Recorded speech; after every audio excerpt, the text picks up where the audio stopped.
What's up everyone, how are you all? Today we are back with another blazing Naruto story. What if Naruto joined the Venom Symbiote? If you enjoy then please like, share and do comments. And also check the description to original creator of this beautiful creation. It had happened so quickly for the young demon vessel, as Naruto thought he might have been in a dream turned a surrealistic nightmare, and for the most part he wished he had. The sudden blast of wind had sent him tree after tree, and it was something that Naruto could only describe as being a painful with anyone that he told having to take his word for it. The last thing Naruto hit was a moss-covered rock that strangely enough didn't feel like a rock when he hit it before shattering the object of nature to hit the ground of nature itself.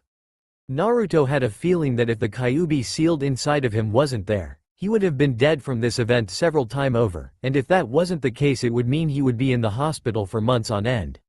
Well, it could be a lot worse. It could be the villagers trying to attack me on my birthday again, thought Naruto lying on his back while trying to get up from the ground slowly, as he found his body trying to protest this action, and decided to let his body rest there for a brief moment. What harm could it do?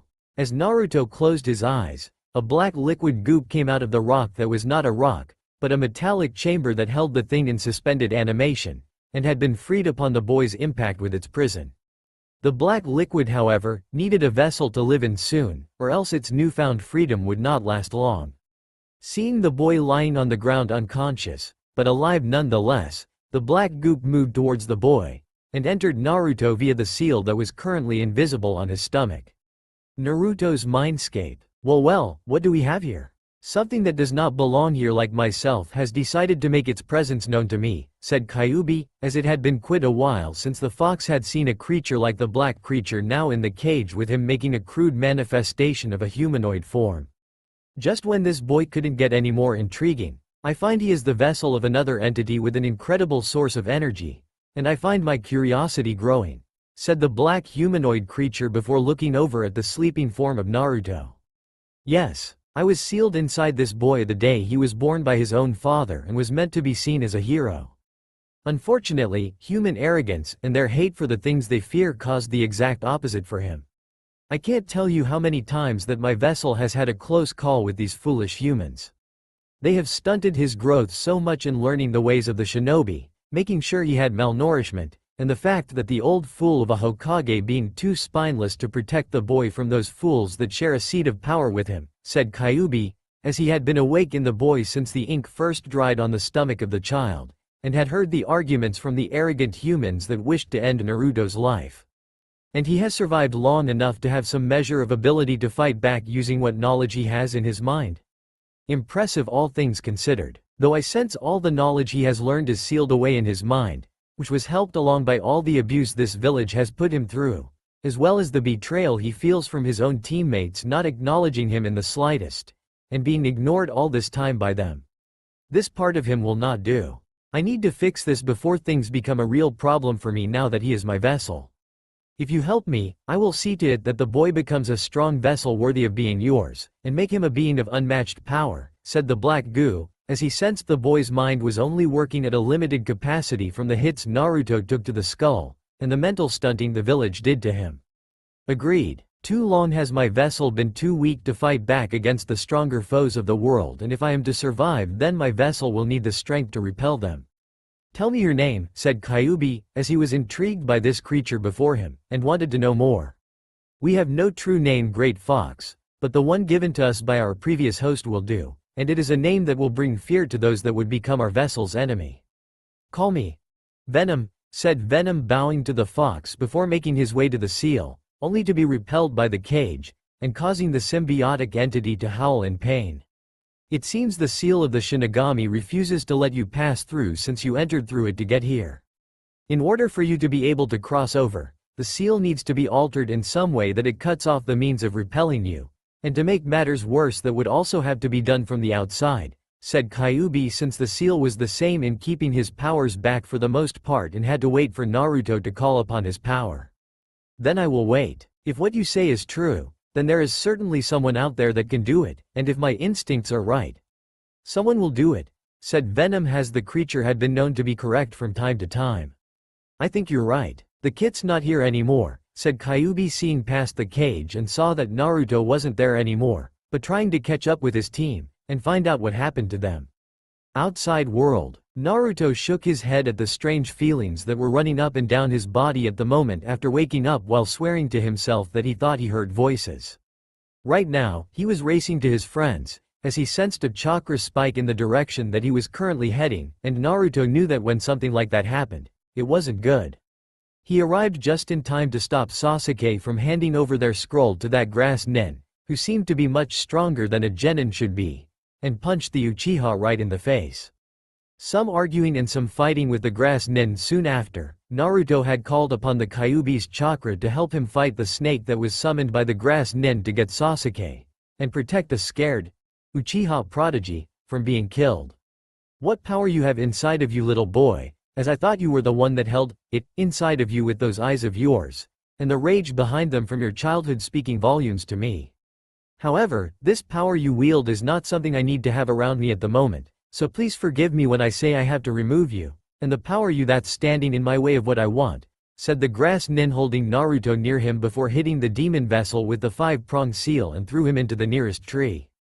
After being knocked out like that, Naruto won't survive the fall, and will die, thought Sakura, as she threw a kunai at Naruto, and caught him on the tree he hit before his top of his orange jumpsuit tore, causing him to fall into the darkness below.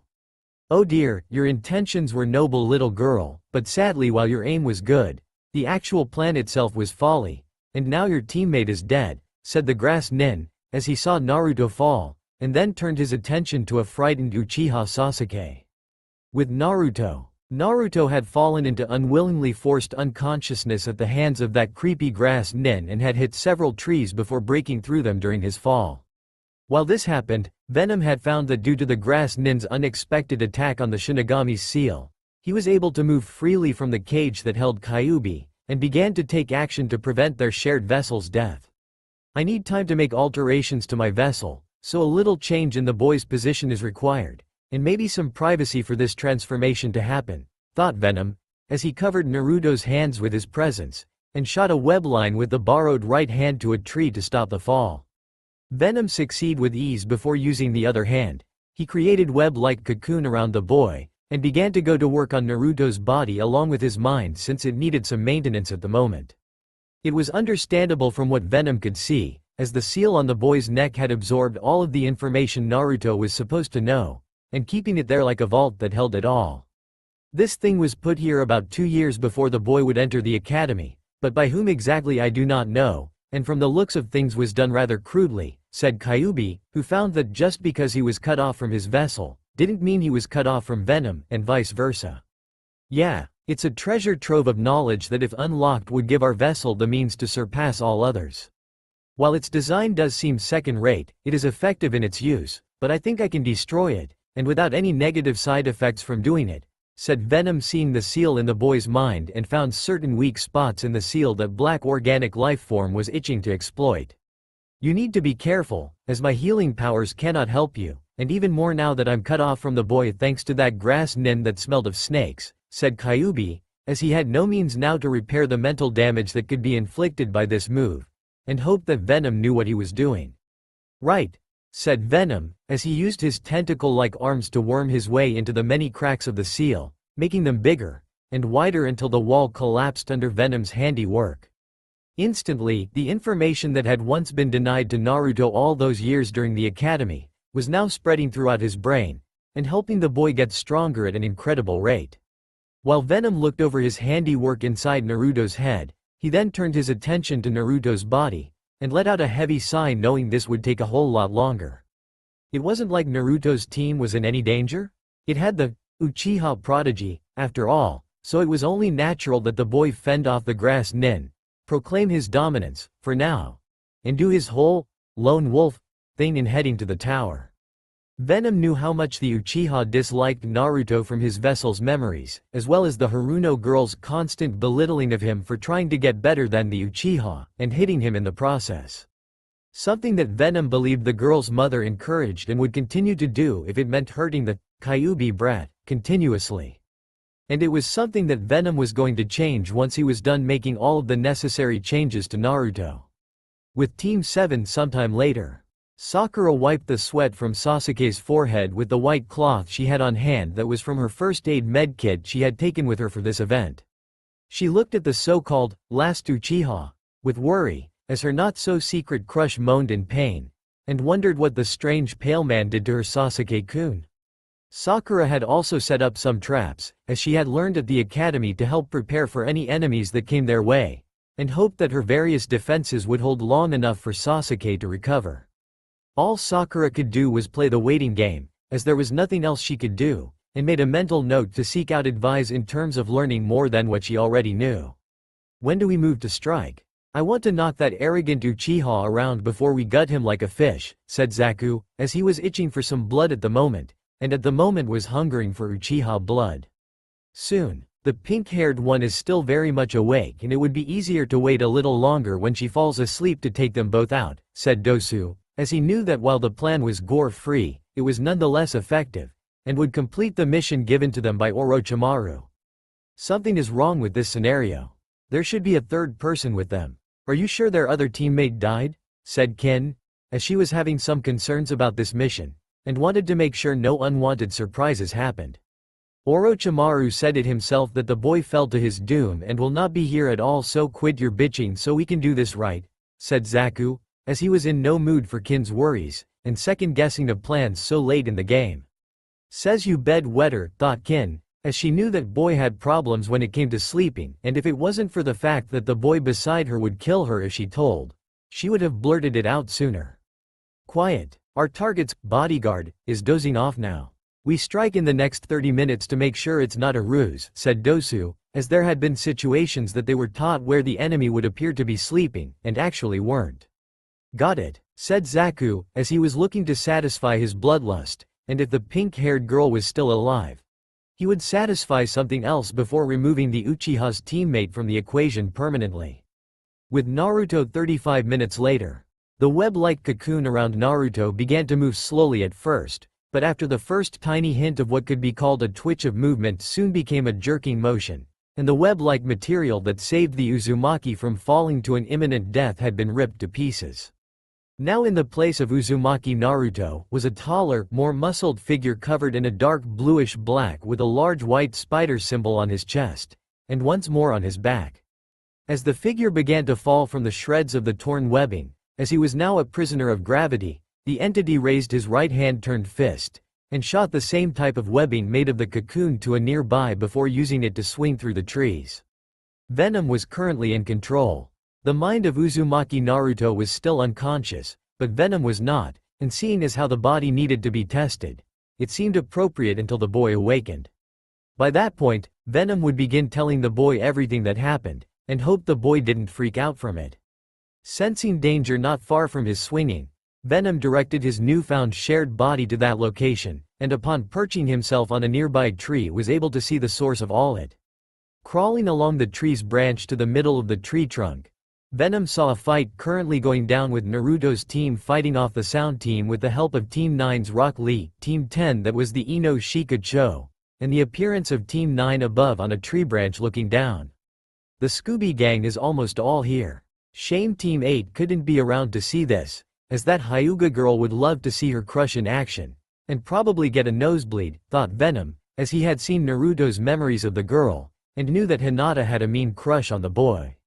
You are surrounded. Give up now or else, said Hyuga Neji, as he flared his Byakugan at the Sound Team, and saw all the various chakra signatures around him. It was then that one Uchiha Sasuke decided to make his appearance known, as he came out with purple corrupted chakra field around him, and strange marks all over his body. He looked from Sakura to those around him, as if contemplating something in within his mind, and looked at the Sound Team with his Sharingan eyes activated. Someone should have told me there was a party here, as I seem to miss my invitation, and an Uchiha hates to be left out of anything important, said Sasuke, as he continued to stare at the Sound Team, and ignore everyone's shocked faces. So Orochimaru-sama gave you the curse seal. This was not expected when he gave us the assignment of killing you, said Dosu, as he now saw the power behind the Uchiha's curse seal, and wondered if they had a chance in ever killing Sasuke. Yes, he did. He gave me incredible power and I intend to use it to get what I want, said Sasuke before he was behind Zaku and rammed a fist hard into the genin's spinal cord. That was fast, thought everyone, except Venom, since the boy's movements were not beyond his eyes, and kept watch since things were getting pretty interesting. Those arms create air-like blasts that creates a devastating force against anything it hits, said Sasuke, as he began to twist Zaku's arms out of place, and everyone was stunned in the process by this action. Sasuke would have succeeded in his mission, had he not been jerked right off his feet, and into a thick tree trunk, knocking the Uchiha unconscious. Humans are such violent and stupid creatures. Don't you think so? Little flies from sound, said Venom, as he made his appearance, and was hanging upside down with a web line allowing him to descend about midway between the tree branch and the ground. Who the hell are you? Said Dosu, as he looked at the strange thing all covered in black with the spider symbol on his chest, and wondered just what was inside this forest of death that Konoha didn't want anyone to know. How did he get here without me seeing him with my Byakugan? And why can't I pierce his skin to see his chakra network? Thought Neji, as he tried, and failed in trying to see the figure's chakra network. Our name is not important, as we have no reason to give it to one such as you, and will not, considering you will report us to your master if we let you live, said Venom, as he looked at Dosu's narrowing eye, and sensed the man was going to try something with his arm bracers. We'll see how important you are when I destroy your internal organs with my sound bracers, said Dosu, as he braced his legs to jump, but before he could, Venom acted faster, and shot a web line at Dosu's bracers that covered the devices completely before getting sent into a tree like Sasuke had been, only face first, snapping his neck in the process, killing him. Do you really think we would give you a chance? This isn't a game of tag, oh ever so little fly. This isn't game of anything except that of survival, and right now such an extensive game such as this has turned against you along with the rest of your team, said Venom, seeing Zaku glaring angrily at him while Kin seemed almost glad to have this sudden intervention. You think you can take us, freak? We were handpicked by Orochimaru himself to enter this exam, and we are not going to let some monster like you prevent us from completing our mission, said Zaku, as he prepared to fire his arms at Venom, who did nothing in terms of moving from his upside-down position, and waited for Zaku to fire. The result was Zaku's arms exploding completely off from the elbows down. If you had been paying more attention to your hands, you would notice that there was a strong web covering the holes needed to send your attack out, and when you tried to fire. Well, we think the condition of your arms says everything, said Venom before he let out a chuckle at seeing Zaku fall to his knees while staring at the space where his arms would be, while his mind seemed to be trying to process what had happened. Key word would be trying. My arms. Look what you did to my arms, said Zaku before he let out a scream of pain, as the realization set in, and soon his mind shut down to escape the reality of his body being in pain.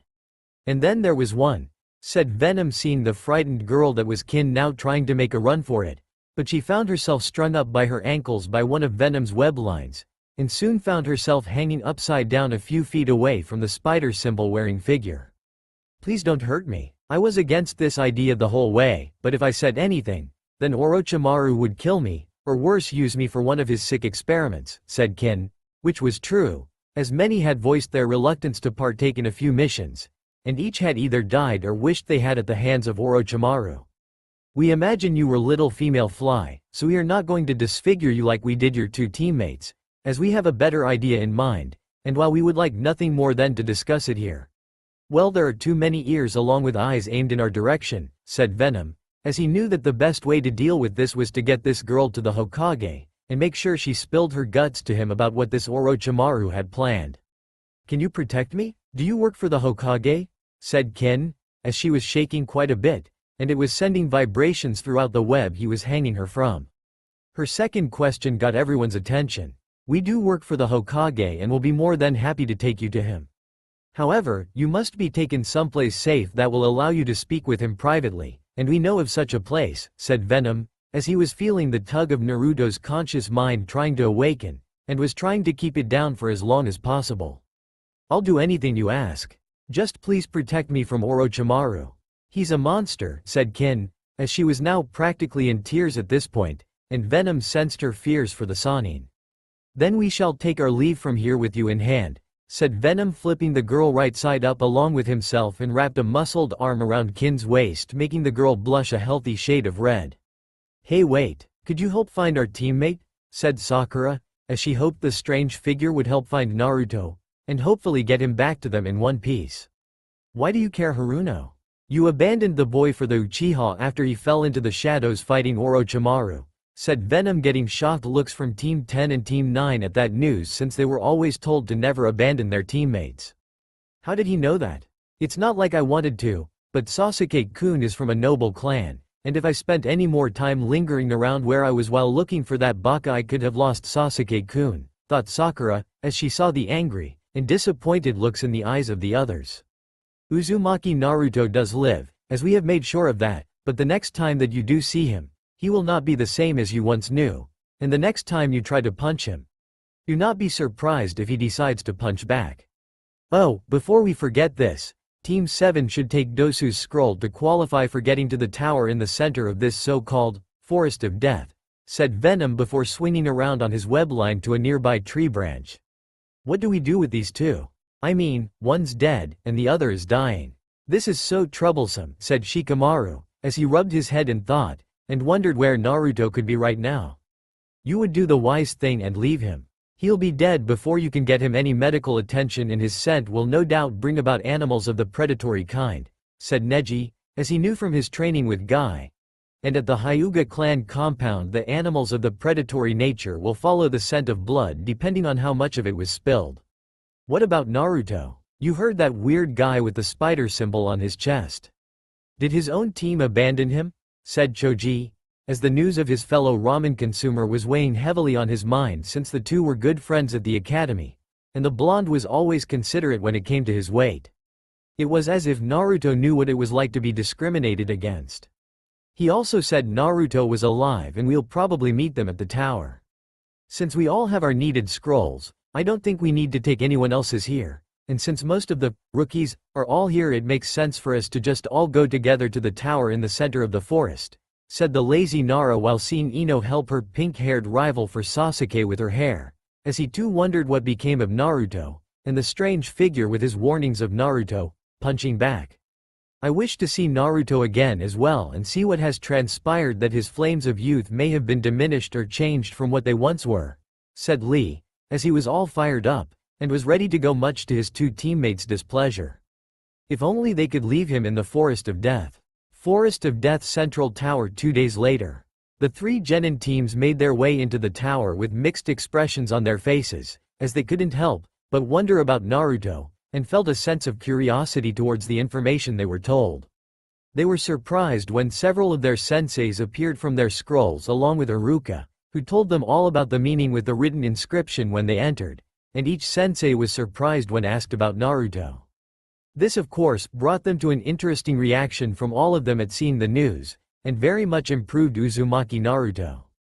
Flashback. Do you know where Naruto is? Asuma-sensei? That guy in the forest said Naruto would be here, said Shikamaru, as his team was walking into the main area of the tower with their sensei, and the other teams had followed. Yeah, I mean, it's not like I care for the blonde baka or anything, but he's still a Konoha shinobi, and deserves to have someone ask about him, said Ino, as she was finding what happened to Naruto to be most curious, and wanted to know more. Thanks a lot, Ino-chan, and here we thought we were good enough to ask you on a date, said Naruto, appearing from the ceiling above, scaring the crap out of the team and their senseis. I didn't even sense him, thought the Junin and Chunin walking with the majority of the rookies. Naruto? Is that you? Said Choji, as he had dropped his chips, and stared at Naruto in shock like the others, with the females of the group having blushes on their faces. In the flesh, so to speak, said Naruto, as he was now taller, more muscled, and his spiky hair was even spikier, with dark clothing that around him with a large leaf symbol on his back that was white. His voice is deeper. Kami, he's hot, thought Ino and Tenten at hearing his voice, with his grin making their faces turn cherry red. Naruto, you baka, where were you when we needed you? I thought you died, and if I have half a mind to punch you through a wall, said Sakura, as she was screaming like a banshee, and would have moved closer to him to punch his lights out if it wasn't for the Haruno being pinned to the wall with an angry-looking kin pressing a kunai to her throat. Stay away from Naruto-sama or I'll finish what I started in the forest, said Kin, as many were surprised to see her there, and the fact she said Naruto-sama instead of just Naruto. Now Kin-chan, be nice. "We need her for this portion of the exam," said Naruto, as he saw Kin move away reluctantly from the pink-haired girl, and moved to stand by her Naruto's side. "Forgive me, Naruto-sama," said Kin in a submissive voice, and it made everyone's eyes bulge out of their sockets. Again with the Naruto-sama, thought Ino and Tenten, finding themselves increasingly jealous before they both each realized one thing. Hinata was going to be pissed. End flashback. As they walked to the main area, Naruto had explained while saying, "we," instead of "I," which was noticeable to a certain Nara that the Hokage had put Kin under his protection, and Konoha prepared in secret for what Orochimaru had planned. They also asked his sudden growth, muscles, and voice increase, to which Naruto told them was a growth spurt that was long overdue. When they asked about that guy with the spider symbol on his back that interfered in the fighting, Naruto told them that guy was a close personal friend of his, and deserved to be treated with respect. While most of the group bought it, Neji, Shikamaru, an angry Sasuke, a slightly scared Sakura, and the other adults of the group knew otherwise. With the various groups here, Kin in the Hokage's office within the tower, and the other remaining days past the time had come for the preliminaries to begin. The Hokage did his usual talk on what exactly the Chunin exams were for, as a means to keeping the peace, and after a certain traitorous, genin, left the competition, did the selection for who began. Subaku no Kankuro vs Akamichi Choji. "Ha, what an easy win I'm going to have. Me against the fat kid of that group," said Kankuro, as he made his way down, and stopped when he heard Choji begin screaming for his blood for calling him fat. "Kankuro, you asshole," thought Tamari, as she looked at the puppet master of her family, and wished he hadn't done that before she looked over at the blonde male on the other side of the room to let her mind wander into many fantasies she was having of him. She wasn't the only one, as Hyuga Hinata was secretly trying to get close enough to Naruto to touch him, and see if his new appearance was real or a henge. Whenever she got close, Naruto would turn in her direction, and she would be back at her original position with him looking at her before giving her a kissing motion with his lips, making the Hyuga turn a heavy red. All the while, perverted thoughts were running through the Hyuga heiress's head, and it was because others were in the large room that she didn't act on them. Kiba was feeling intimidated by Naruto, with Akamaru whimpering at the sight of Naruto since the boy had clearly become an alpha of sorts. Shino had listened to his bugs, which told him that something unnatural had happened to the Uzumaki, while strangely saying that his body was alive, and refusing to say anything else about it. While it wasn't a threat to the heir to the Aburame clan right now, the bugs themselves were too afraid to land on the boy for fear of being devoured by his skin, and again it puzzled Shino that his bugs would say such a thing. Yuhi Kurenai was having mixed feelings between worry because of Naruto's sudden as well as new look may have been caused by the Kyuubi, and that of finding herself now finding she was attracted to Uzumaki's new appearance. She tried desperately to keep her thoughts away from the boy while focusing on her secret relationship with Asuma, but was finding it difficult, and the fact that she could see Anko looking all giddy had made Kurenai think like the snake mistress that caused the Genjutsu mistress to have further problems. As for the preliminary match below, a sickly pale-looking Junin that was the proctor had made the announcement that Subaku no Kankuro had won after the Akamichi had been hit with a gas-based sedative. Not long into the match, Choji had turned into a big boulder that tried to crush the puppet user into roadkill, and the said puppet user had thrown what he had wrapped on his back to the side at the end. The result let Choji destroy Kankuro's body, which turned out to be the actual puppet that looked like Kankuro and was filled with knockout gas. In the end, Kankuro was the winner, and Choji was sleeping like a baby while dreaming of food, causing everyone to sweat drop. "Nice, Choji. Always thinking with your stomach even in your sleep," thought Shikamaru, as he sighed at that while looking over at Naruto, who laughed at the sight, and made the women in the room swoon with blushes on their faces. Uchiha Sasuke vs Subaku no Tamari. "We are beginning to wonder just who is running the board," said Naruto to himself with Venom in full agreement, and had a feeling that the councils were pulling the strings for this behind the scenes. The Naruto and Venom had also become glad that they had the Hokage keep the whole things, with Sasuke having the curse seal being sealed being made known to the two councils. That along with the Uchiha being forbidden from using chakra or his Sharingan out of the fear it may stimulate the curse seal being made known to anyone was another bonus. "Time to show you guys the real standard in Konoha you'll have to follow after I'm done with this weakling from Suna, and a girl no less," said Sasuke, as he always felt that the female of the species was only meant for breeding, and serving the Uchiha males like they were servants. "That Suna girl is going to kick his ass," said Venom from within Naruto, while Naruto himself agreed and turned from the arena to Hinata, who moved faster than Lee to move back to her original spot, and he gave her another kiss motion that caused the girl to blush a mixed reddish-purple shade. "Naruto made a kiss motion towards me again. Now all I need to do is go on a date with him, lead him to someplace quiet, and then," thought Hinata, as she tried to keep the big red blush, and the nosebleed that wanted to come out under control. "Ready to lose to me, weakling?" said Sasuke, as he smirked while trying to act tough while he silently wished that Kakashi would let him use his Sharingan and his chakra for this fight. "Konoha shinobi are so arrogant. I'm looking forward to knocking you down a peg," said Temari, as she prepared to use her fan, and grinned at the Uchiha with a smile that said she was going to enjoy hurting him. "She's going to hurt him so badly," said Kankuro, grinning evilly, since getting on his big sister's bad side wasn't good for anyone. "It doesn't matter so long as there is blood to be spilled," said Gaara, as he looked from the match to Naruto, and heard "Mother" calling for him to kill the fox across from him. "Begin," said Hayate, as he jumped back, and got ready to call the match like he saw it. Sasuke chose to dash forward while throwing a few shuriken and kunai at Temari to get her to take action against it. Temari simply dodged them all easily and hit Sasuke with a wind scythe jutsu that sent the Uchiha into a wall that knocked him out in one shot. "That was boring," said Naruto while shaking his head at Sasuke's tactics that were predictable and straightforward. "Winner, Subaku no Temari," said Hayate, who looked at the Hokage with eyes that said, "How the hell did Sasuke get this far?" And the Hokage just sighed, knowing that all of the reports on the Uchiha were no doubt exaggerated by the council's own hand-picked academy teachers that sucked up to them in hopes of getting a big raise. Within moments, Kakashi appeared next to Sasuke, and took him away to the hospital where he would stay in his own private room before he was taken out of it to get the Junin's hands on training.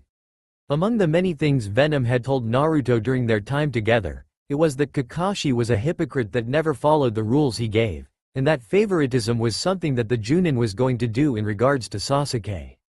"Oh Kakashi, if only Minato saw you now, he would be ashamed of you, and the rest of this village," thought the Hokage, as he let out a light sigh while putting his pipe back in his mouth, and let its addictive properties take hold once more. "Not bad, but the fight could have been better," said Venom, which made Naruto frown in confusion, and wondered what it was that could have been better. Aside from the Uchiha being killed, that is. How could it have been better? Thought Naruto, as he turned his attention to Temari, who winked at him, and shaking her rear in his direction when walking up the steps. "That is how, my dear vessel. Though personally it would be better if she let us see what color her panties were," said Venom, giggling like a pervert, and Naruto mentally sighed while physically his eyes were staring at Temari's backside. "How dare that slut from Suna do that to my Naruto-kun? He should be staring at my ass when I walk up steps," thought Hinata, as she was glaring at Temari, who grinned at the Hyuga, and it only made the silent Uzumaki stalker more infuriated. Inuzuka Kiba vs Uzumaki Naruto. Someone is trying to screw Naruto over, and I have an idea of who it is, with it not being just a single person either, thought Sarutobi, as he scowled at the names being drawn, and knew this was far from random. "Sweet. Come on Akamaru, let's show this puberty-hitting dead last what it means to take on a real alpha," said Kiba. But Akamaru wouldn't budge, and ran behind Kurenai so Kiba wouldn't pursue him. "We're waiting, Kiba. If your dog doesn't want to fight, then don't force him to, and get your ass down here," said Naruto, tapping his foot impatiently at the Inuzuka's attempt to get Akamaru, which almost resulted in him diving for the dog, and the chance of him seeing up his sensei's skirt. Surely a sight for all who wished to see try, but the possibility of coming out of such an attempt with a sane mind, and an unharmed body would be impossible. "Fine, I'll show you just who is the better of the two of us, and then Hinata will give up her crush on you to go out with me," said Kiba, seeing the Hyuga girl look at Naruto with a heavy blush, pushing her fingers, and then looked up at her sensei for some sort of help. All Kurenai could do was shake her head while wishing Hinata the best of luck to her and explaining to the Uzumaki boy the whole stalking him and doing secret pervert acts when they got older. "Begin," said Hayate, as he saw the two genin square off against the other, and for a moment the Junin thought he was staring at a young Yondaime. Hayate made a mental note to double his medication for his sickness after he checked it for any side effects that would bring him hallucinations.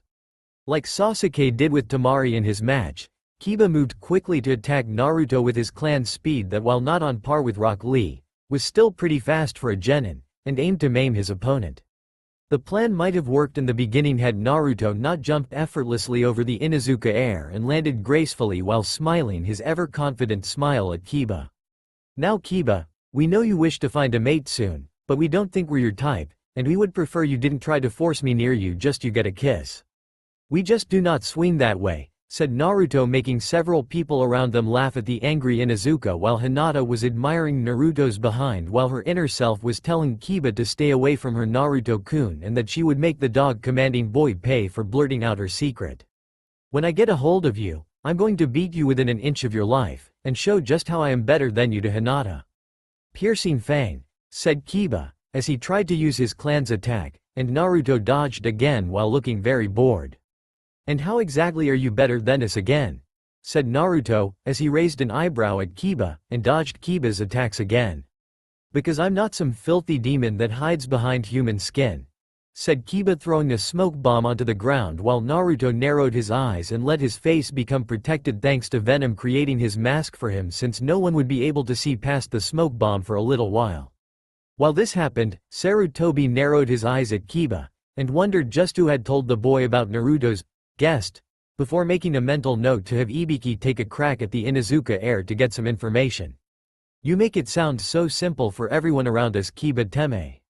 Why don't you help us try to shed our human skin to reveal the demon you claim we are to them?" said Naruto, as he moved left, then right, another right, a left, did a one-handed handstand, and then jumped out of the smoke to land on his feet.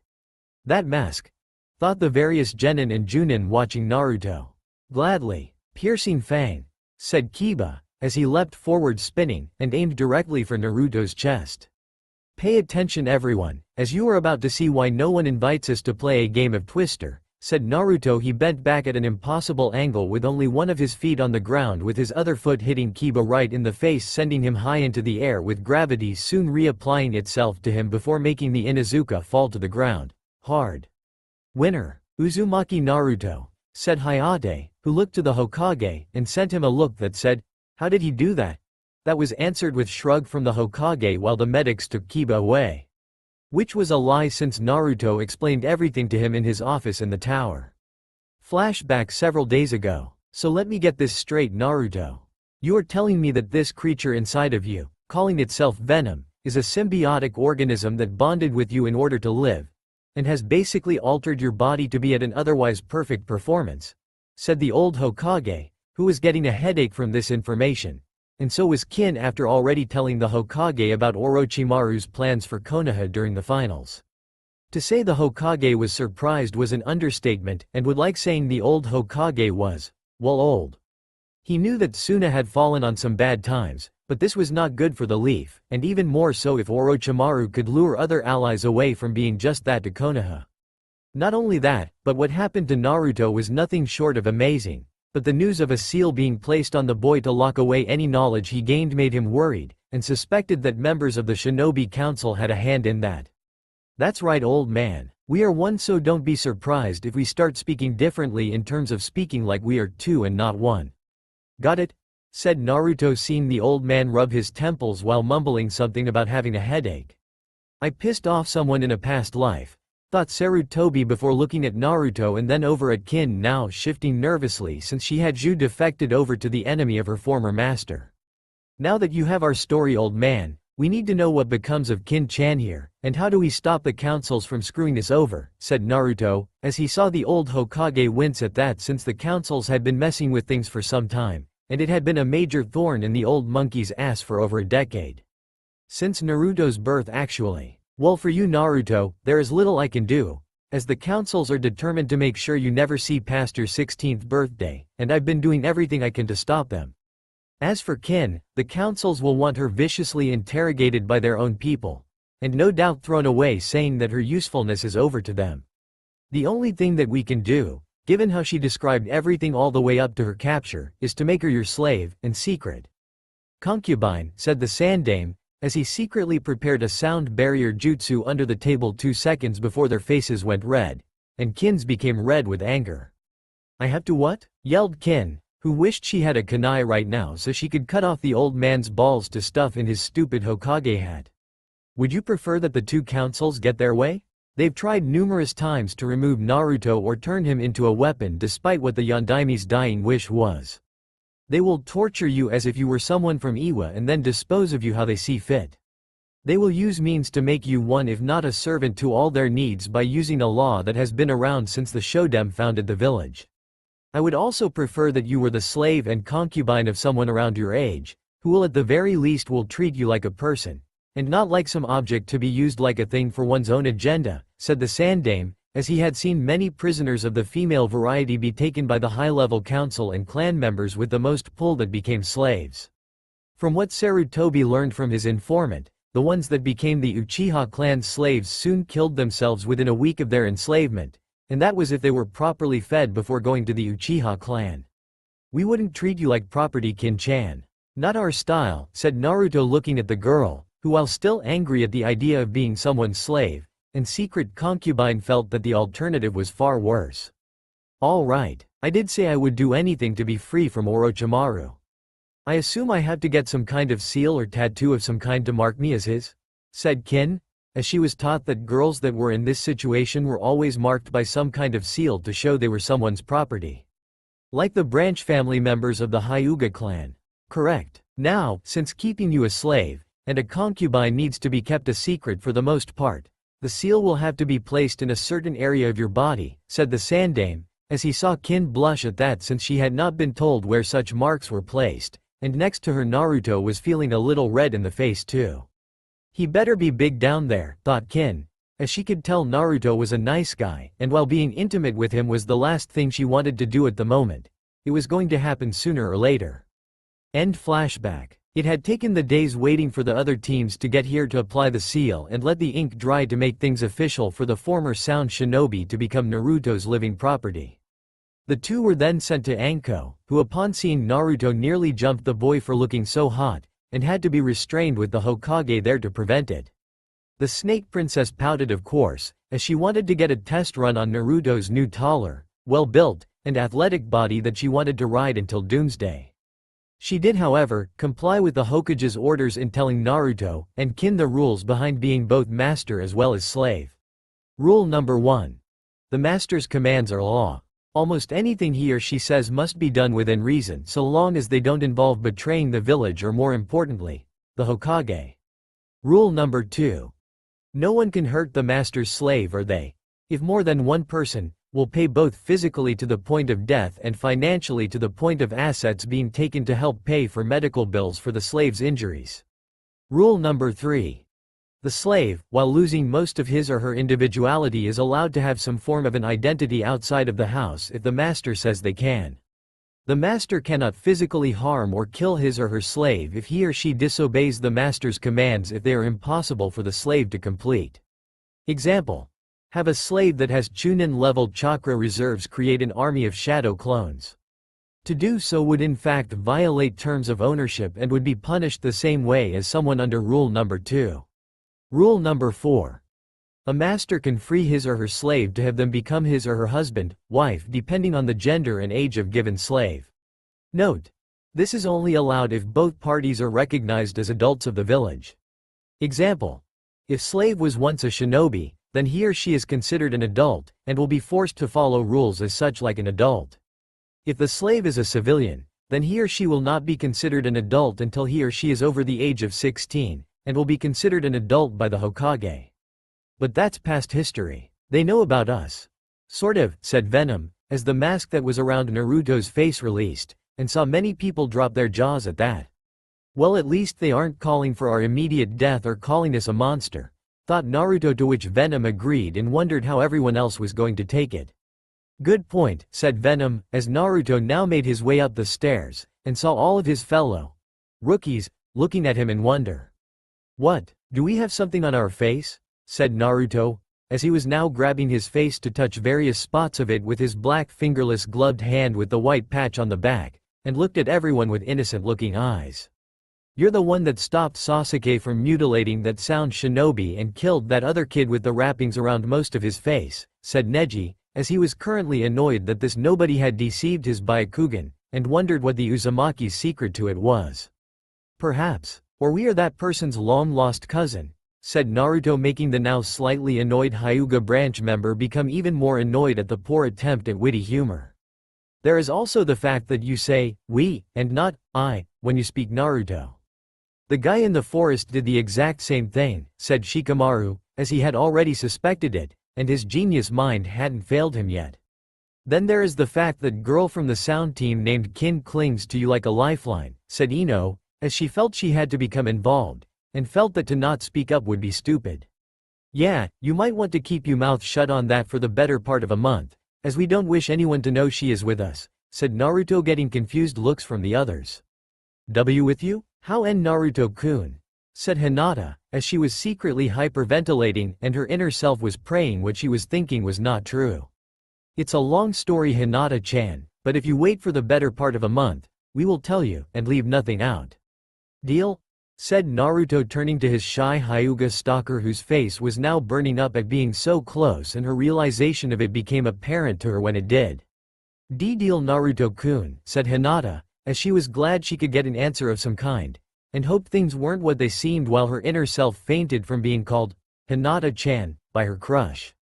That's our girl, said Naruto with a smile that made Hinata's face glow like a 100-watt bulb that was just about to explode from him saying that. Not to interrupt your moment here, Naruto, as troublesome as it is already, but the next match is up, and it's quite a headache-sized one too, said Shikamaru, as he pointed to the screen that ran the names, and everyone looked to see that it was indeed quite a headache class problem. Hyuga Hinata vs Hyuga Neji. That can't be good, said Venom, with Naruto agreeing, as he noticed all of the color in Hinata's face leave her, and she became so pale that the Hyuga heiress could have made an albino have more color by comparison. Perfect, thought Neji, as he was looking forward to fighting his cousin, and showing just how weak she was in front of everyone. Don't worry, Hinata-chan, you can take him. All you have to do is believe in yourself and it will happen, said Naruto, as he knew the girl would need lots of encouragement, and he was the best one to give it.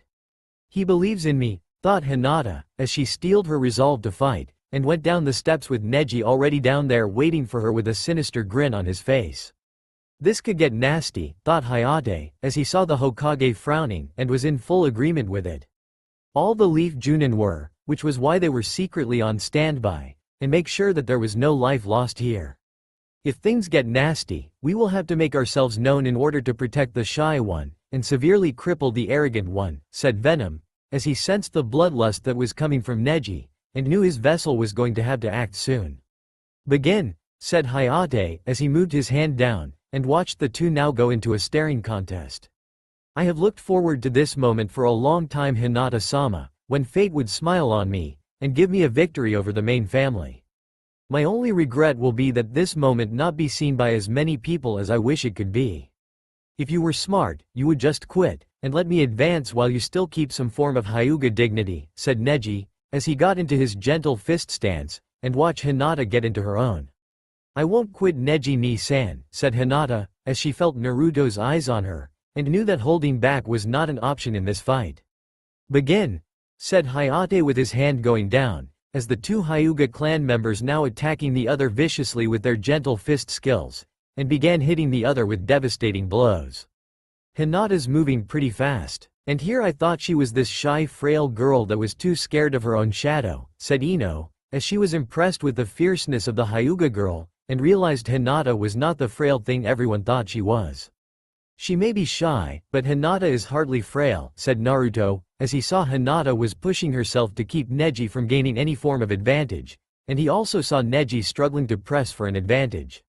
This continued until it seemed Hinata landed a hit on Neji, but in fact it was the other way around, which revealed Neji had been holding back enough to weaken Hinata to put her in a bad state, and made the Hyuga heiress cough up blood. However, much to her opponent's surprise, Hinata did not surrender like Neji thought she would, and said some hard-hitting words to the branch member. Neji became so angered by her words that he rushed to end the girl's life despite the proctor telling him that he won the match, and Neji would have succeeded had the Junins not interfered. That in Neji's hand he was going to use for the kill shot was covered by webbing and was pulled back on a line of the spidery substance that led all the way to one Uzumaki Naruto.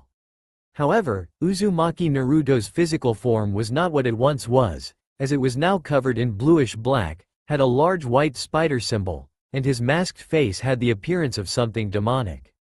His form was wider with more muscle behind it, his hands were larger with claws, and the mouth that appeared on what could only be a living mask was filled with 2 to 3 times the average teeth a human would have, never mind the tongue or jaw size that far exceeded a human one too. Add to the fact that this creature that was once Naruto was fully pissed at Neji, it was not a good day to be the Hyuga branch member, and from the bloodlust radiating from the creature. Neji thought so too. Leaping from his position, Venom somersaulted over the scared people below to land right next to Hinata's own while hitting the ground hard with the echo of it proving he did, and they stopped themselves from touching the fragile-looking form of Hinata. Naruto had already disengaged the web line from his body, as the two entities acting as one look at the girl with worry right before she opened her eyes to see him, and they retracted the scary-looking form of Venom to let the Hyuga girl look at the real Naruto behind it. "Hinata-chan, don't move. The medics are coming right now so you'll be all right," said Naruto while wondering what power inside of him or Venom for that matter could save this girl from certain doom. The only thing they could think of was the fox, but the seal Orochimaru hit him with had messed up that possibility completely. "Did I make you pee proud?" said Hinata, coughing soon after she spoke. As she saw his blue eyes she loved to look at, looking back at her with admiration and respect for fighting so hard to prove herself. "Yeah, you gave it your all and that is what that matters," said Naruto, smiling down at the Hyuga girl smiling slightly at him, and the Uzumaki boy wished he had some kind of power to heal her. By this point, the medics had arrived, and were trying to ignore the fact that Naruto was by far anything they had ever seen before that could be considered human. They carried Hinata away on the stretcher with Naruto looking at her being taken away, and felt the unmistakable feeling of pain in his heart. "Do not feel sorry for that weakling. She was a failure and like all failures they meet the same fate of losing to their superiors," said Neji, as he didn't even feel remotely sorry for what he did to his cousin, and showed it with a smirk on his face. When Hinata was finally out of sight though, Naruto's eyes turned to Neji, and his caring ocean blue eyes turned to cold icy ones before the black symbiotic mask that transformed into a demonic face. Naruto looked down at the blood Hinata coughed up and retrieved it with his clawed fingers, not caring that everyone was focusing on him right now. Taking out his inhuman tongue that could rival Orochimaru, Naruto licked the blood off of his fingers with careful precision while the white part that showed where his eyes were on his living mask had closed in concentration. Once he was done, Naruto's eyes opened, and he let out a sigh like he was savoring a rare wine before turning to Neji fully now while letting out a very unnatural growl. "It's been a long time since we tasted blood from a pure soul Hyuga Neji," said the inhuman voice of Naruto in his venom state that put so many people on edge. Gaara included. "He makes mother nervous," said Gaara, as he stared at this creature below him, and it unnerved him when he felt the slow rise of killing intent that was barely being restrained at the moment within the blonde-haired boy. "We do not fully understand why you hate this pure soul that is Hinata-chan, but we do know is that she did not deserve it, and as such we feel that you must pay," said Naruto, blasting the Hyuga with an incredible amount of killer intent that froze the genin along with the various junins around him, having rarely felt such desire to maim another human being. Charging forward with incredible speed, Naruto dodged Guy, leapt over Hayate while slamming the Junin into the ground doing so, and shot webbing at Kurenai's hands to stop her from making a genjutsu. Right after Naruto landed, he tripped said woman with his right leg with a quick leg sweep, and finished with an open palm to Asuma's gut after hitting Guy with an elbow to the gut when the spandex-wearing Junin tried to stop him one more time. He just took down 4 Junin without breaking a sweat, thought everyone watching, and was too surprised to move seeing this demonic thing reach his prize. "You seem to enjoy spilling the blood of an innocent woman, Hyuga Neji. We now wonder to ourselves just how it might feel for us if we were to spill the blood of a guilty man just like yourself," said Naruto, grabbing the stunned and terrified Hyuga branch member by the throat while his wicked tongue was less than an inch from Neji's face. "Naruto, stop this at once. If you do this now, I'll disqualify you, and how do you think Hinata-san will feel if that happens? Said Sarutobi, as he felt wrong to play on the boy's heart like that, but it was for the good of the boy, and to keep him off the chopping block with the councils, again. She would be displeased. This much we know, old man, which is why we are leaving a message for this fool to remember long after this is over, and that you should not get comfortable over what you did to Hinata-chan. We will visit thee again of this matter, Neji. Oh, rest assured this is not over, said Naruto, as he let out a sinister chuckle when he spoke the last part, and moved away from the now quite shaken Hyuga Neji. Said the spider to the fly, thought Shikamaru, who knew from his childhood years that Naruto was very protective of his friends, and in this case with Hinata. The Hyuga clan might as well have the funeral parlor get ready for Neji. With Naruto's piece said, he turned his demonic face to a normal masked one without the various teeth that would be a dentist's worst nightmare, and after his form slimmed down a bit just jumped onto the railing above him before his uniform changed back to normal clothing. Getting off the railing, Naruto turned around to look at the Hokage with a look that said, "We better get him or it will be your ass in his place," which the Hokage didn't really want at the moment, and wondered if the Kyuubi had been cut off from Naruto thanks to Orochimaru. I'm getting too old for this shit, thought the Hokage, as he nodded toward Hayate, who had some dirt on his chin to proceed, and to let the incident with Naruto to slide. Had the Uchiha done it, the two councils would have praised the spoiled bastard, and it was only fair for the Hokage bring that up should the councils decide to try punishing Naruto. The rest of the matches went better for the most part, with Kabuto's two teammates being eliminated by Aburame Shino and the other by Subaku no Gaara. Shikamaru forfeited against Lee since the mini guy could move faster than the Nara could think and decided to lose without an injury from the match. Instead, he got his from Ino for quitting like that against another shinobi, and was overjoyed at fighting Sakura. It had ended in a double KO of course, as neither of the two were really that strong due to being Sasuke fangirls, and the Yamanaka threatened to use her mind transfer jutsu on the lazy Nara. Going into detail about how she would have him walk around in girly dress long enough for his ever-sweet man-whipping mother to take pictures of him trying on various female clothing. The poor Nara nearly had a heart attack from the start of Ino's first sentence of the threat.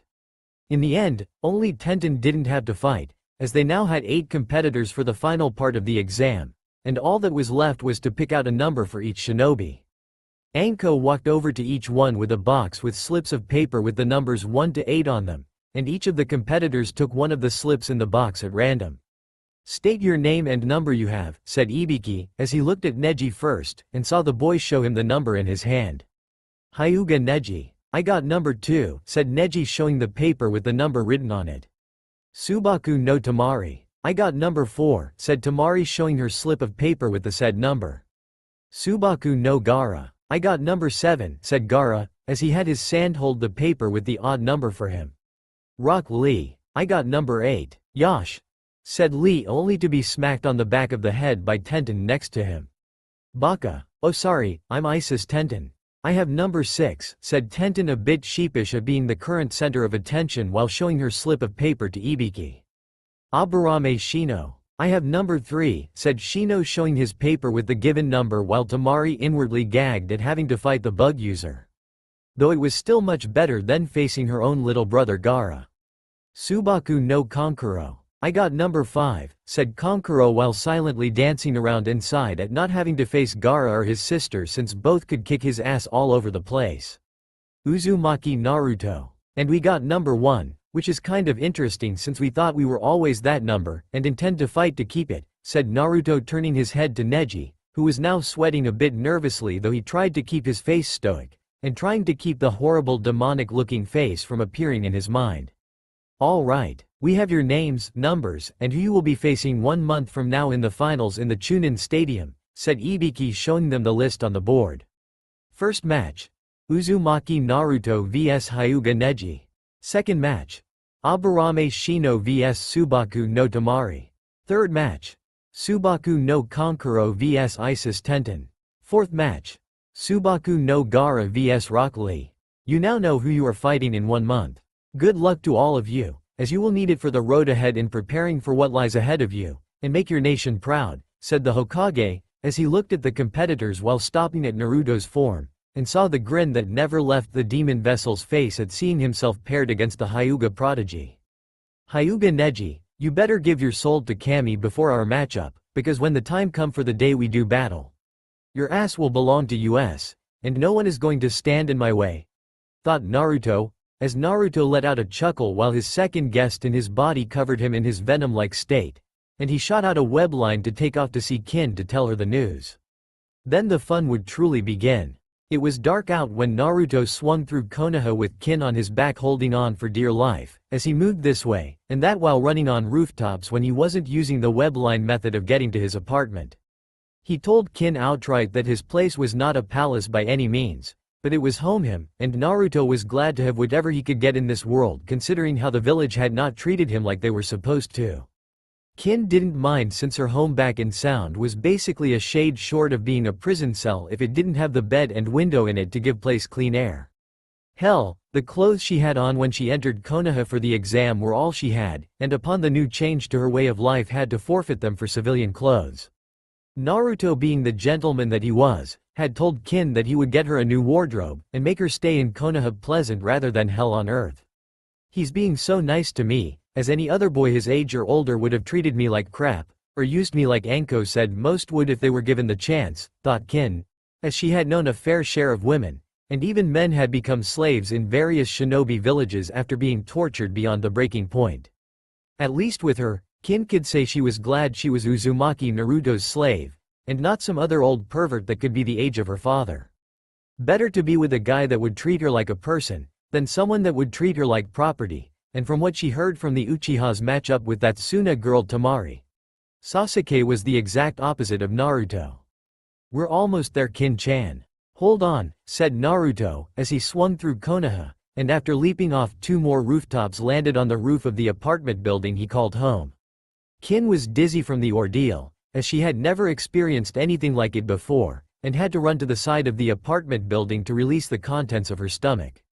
When she finished, Kin turned to Naruto, who looked sheepish even with that organic black mask on his face, but she had to admit that Naruto looked like he did, and preferred him like this over that orange thing he had worn in the beginning. Can I ask you something, Naruto-sama?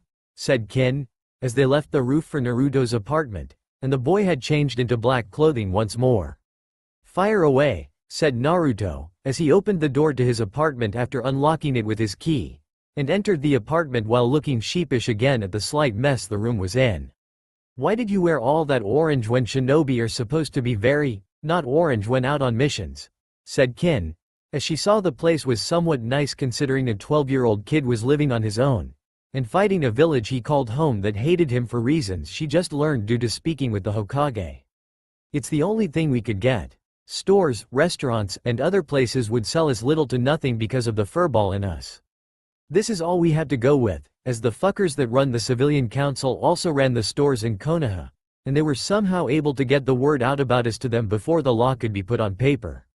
A lot of good that did, as people thought they would go to heaven if they killed us, and thought it was worth being killed if they got in a good shot in at us before they died, said Naruto, as he looked at Kin with a look that said it was apologetic to her in getting such a hated master. Naruto-kun, thought Kin, and she blushed suddenly at using that suffix in her head while wondering why she thought it with that suffix in the first place. Come on, Kin-chan, let us show you the bedroom so you can get some sleep there while we take the couch. Just because you're our slave doesn't mean you will sleep like one, said Naruto, as he showed her to his bedroom, which made Kin blush at being in a boy's room, and on a boy's bed that he was letting her sleep in while he took the couch. You don't have to sit on the couch, Naruto-sama, as you can sleep in the bed, and you could sleep in the bed with me, said Kin, letting out a squeak at the end, and her face was now blushing up horribly at her saying that. She wasn't the only one, as Naruto was doing the same thing, and felt that something like that would be extremely compromising for the both of them when they woke up in the early morning. Are you sure? Said Naruto while Venom saying, why ask her such a stupid question? In his head, since apparently the symbiotic organism wanted its vessel to get laid a lot. It would help with my transition into being your slave, said Kin, now feeling nervous and was beginning to mentally berate herself in being so forward. Well, if it will help, then we won't stop you, Kin-chan, and provided you have some form of sleepwear we will see to it things aren't perverted, said Naruto while Venom was looking at his vessel in his mind while shaking its head. Before Kin could respond, there was a knock at the door, and Naruto moved to keep Kin out of view so no one would know she was here despite the fact that rumors had no doubt already gotten around of him having a slave. Upon getting to his door, Naruto waited a second to see if the special, spider sense that Venom gave him would activate, but after a while with nothing happening, the Uzumaki opened the door, and was surprised to see one Uchiha Sasuke glaring at him like he always did with Hitaki Kakashi right behind him reading that perverted book.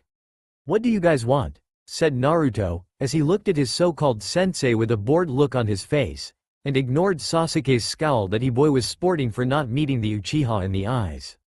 "Oh, we were in the neighborhood, and Sasuke wanted to talk to you," said Kakashi, as he had been surprised that Naruto had won, and Sasuke had lost against their opponents. "About what? It's getting late and we have only a few hours before the clothing stores close," said Naruto, making the Junin raise an eyebrow while reading his book lazily since he was well aware of the blonde's frictional past with the various stores. "This is about that girl you have claimed as yours, loser. I want her," said Sasuke, as he had no intention of using the girl to restore his clan, but to take something of possible value from Naruto, and rub it in the boy's face. "Excuse us," said Naruto looking at Sasuke, then Kakashi, and then back at Sasuke like this was some cruel joke. "Sasuke wishes to have the slave you've recently acquired to become his wife to use to revive his clan," said Kakashi, as that was what Sasuke had told him, and who was the Junin to disbelieve in the young Uchiha in wanting to restore his clan to greatness. "We were being sarcastic. As for your oh-so-kind request to wanting my slave, the quick short answer we are looking for is simply no," said Naruto, as his eyes became deadly serious, and the look on Sasuke's face was pure anger at being denied.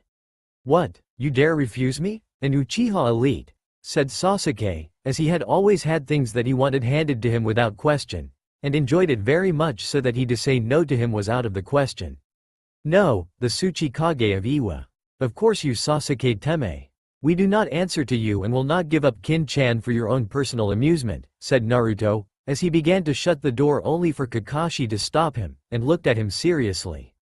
"Naruto, this is not something you can just say no to, and if you do say no one more time, I will tell the Hokage you are forfeiting your position in the Chunin exams for Sasuke to take in your place," said Kakashi, as he wanted Obito proud, and felt that Sasuke needed this more than anything else.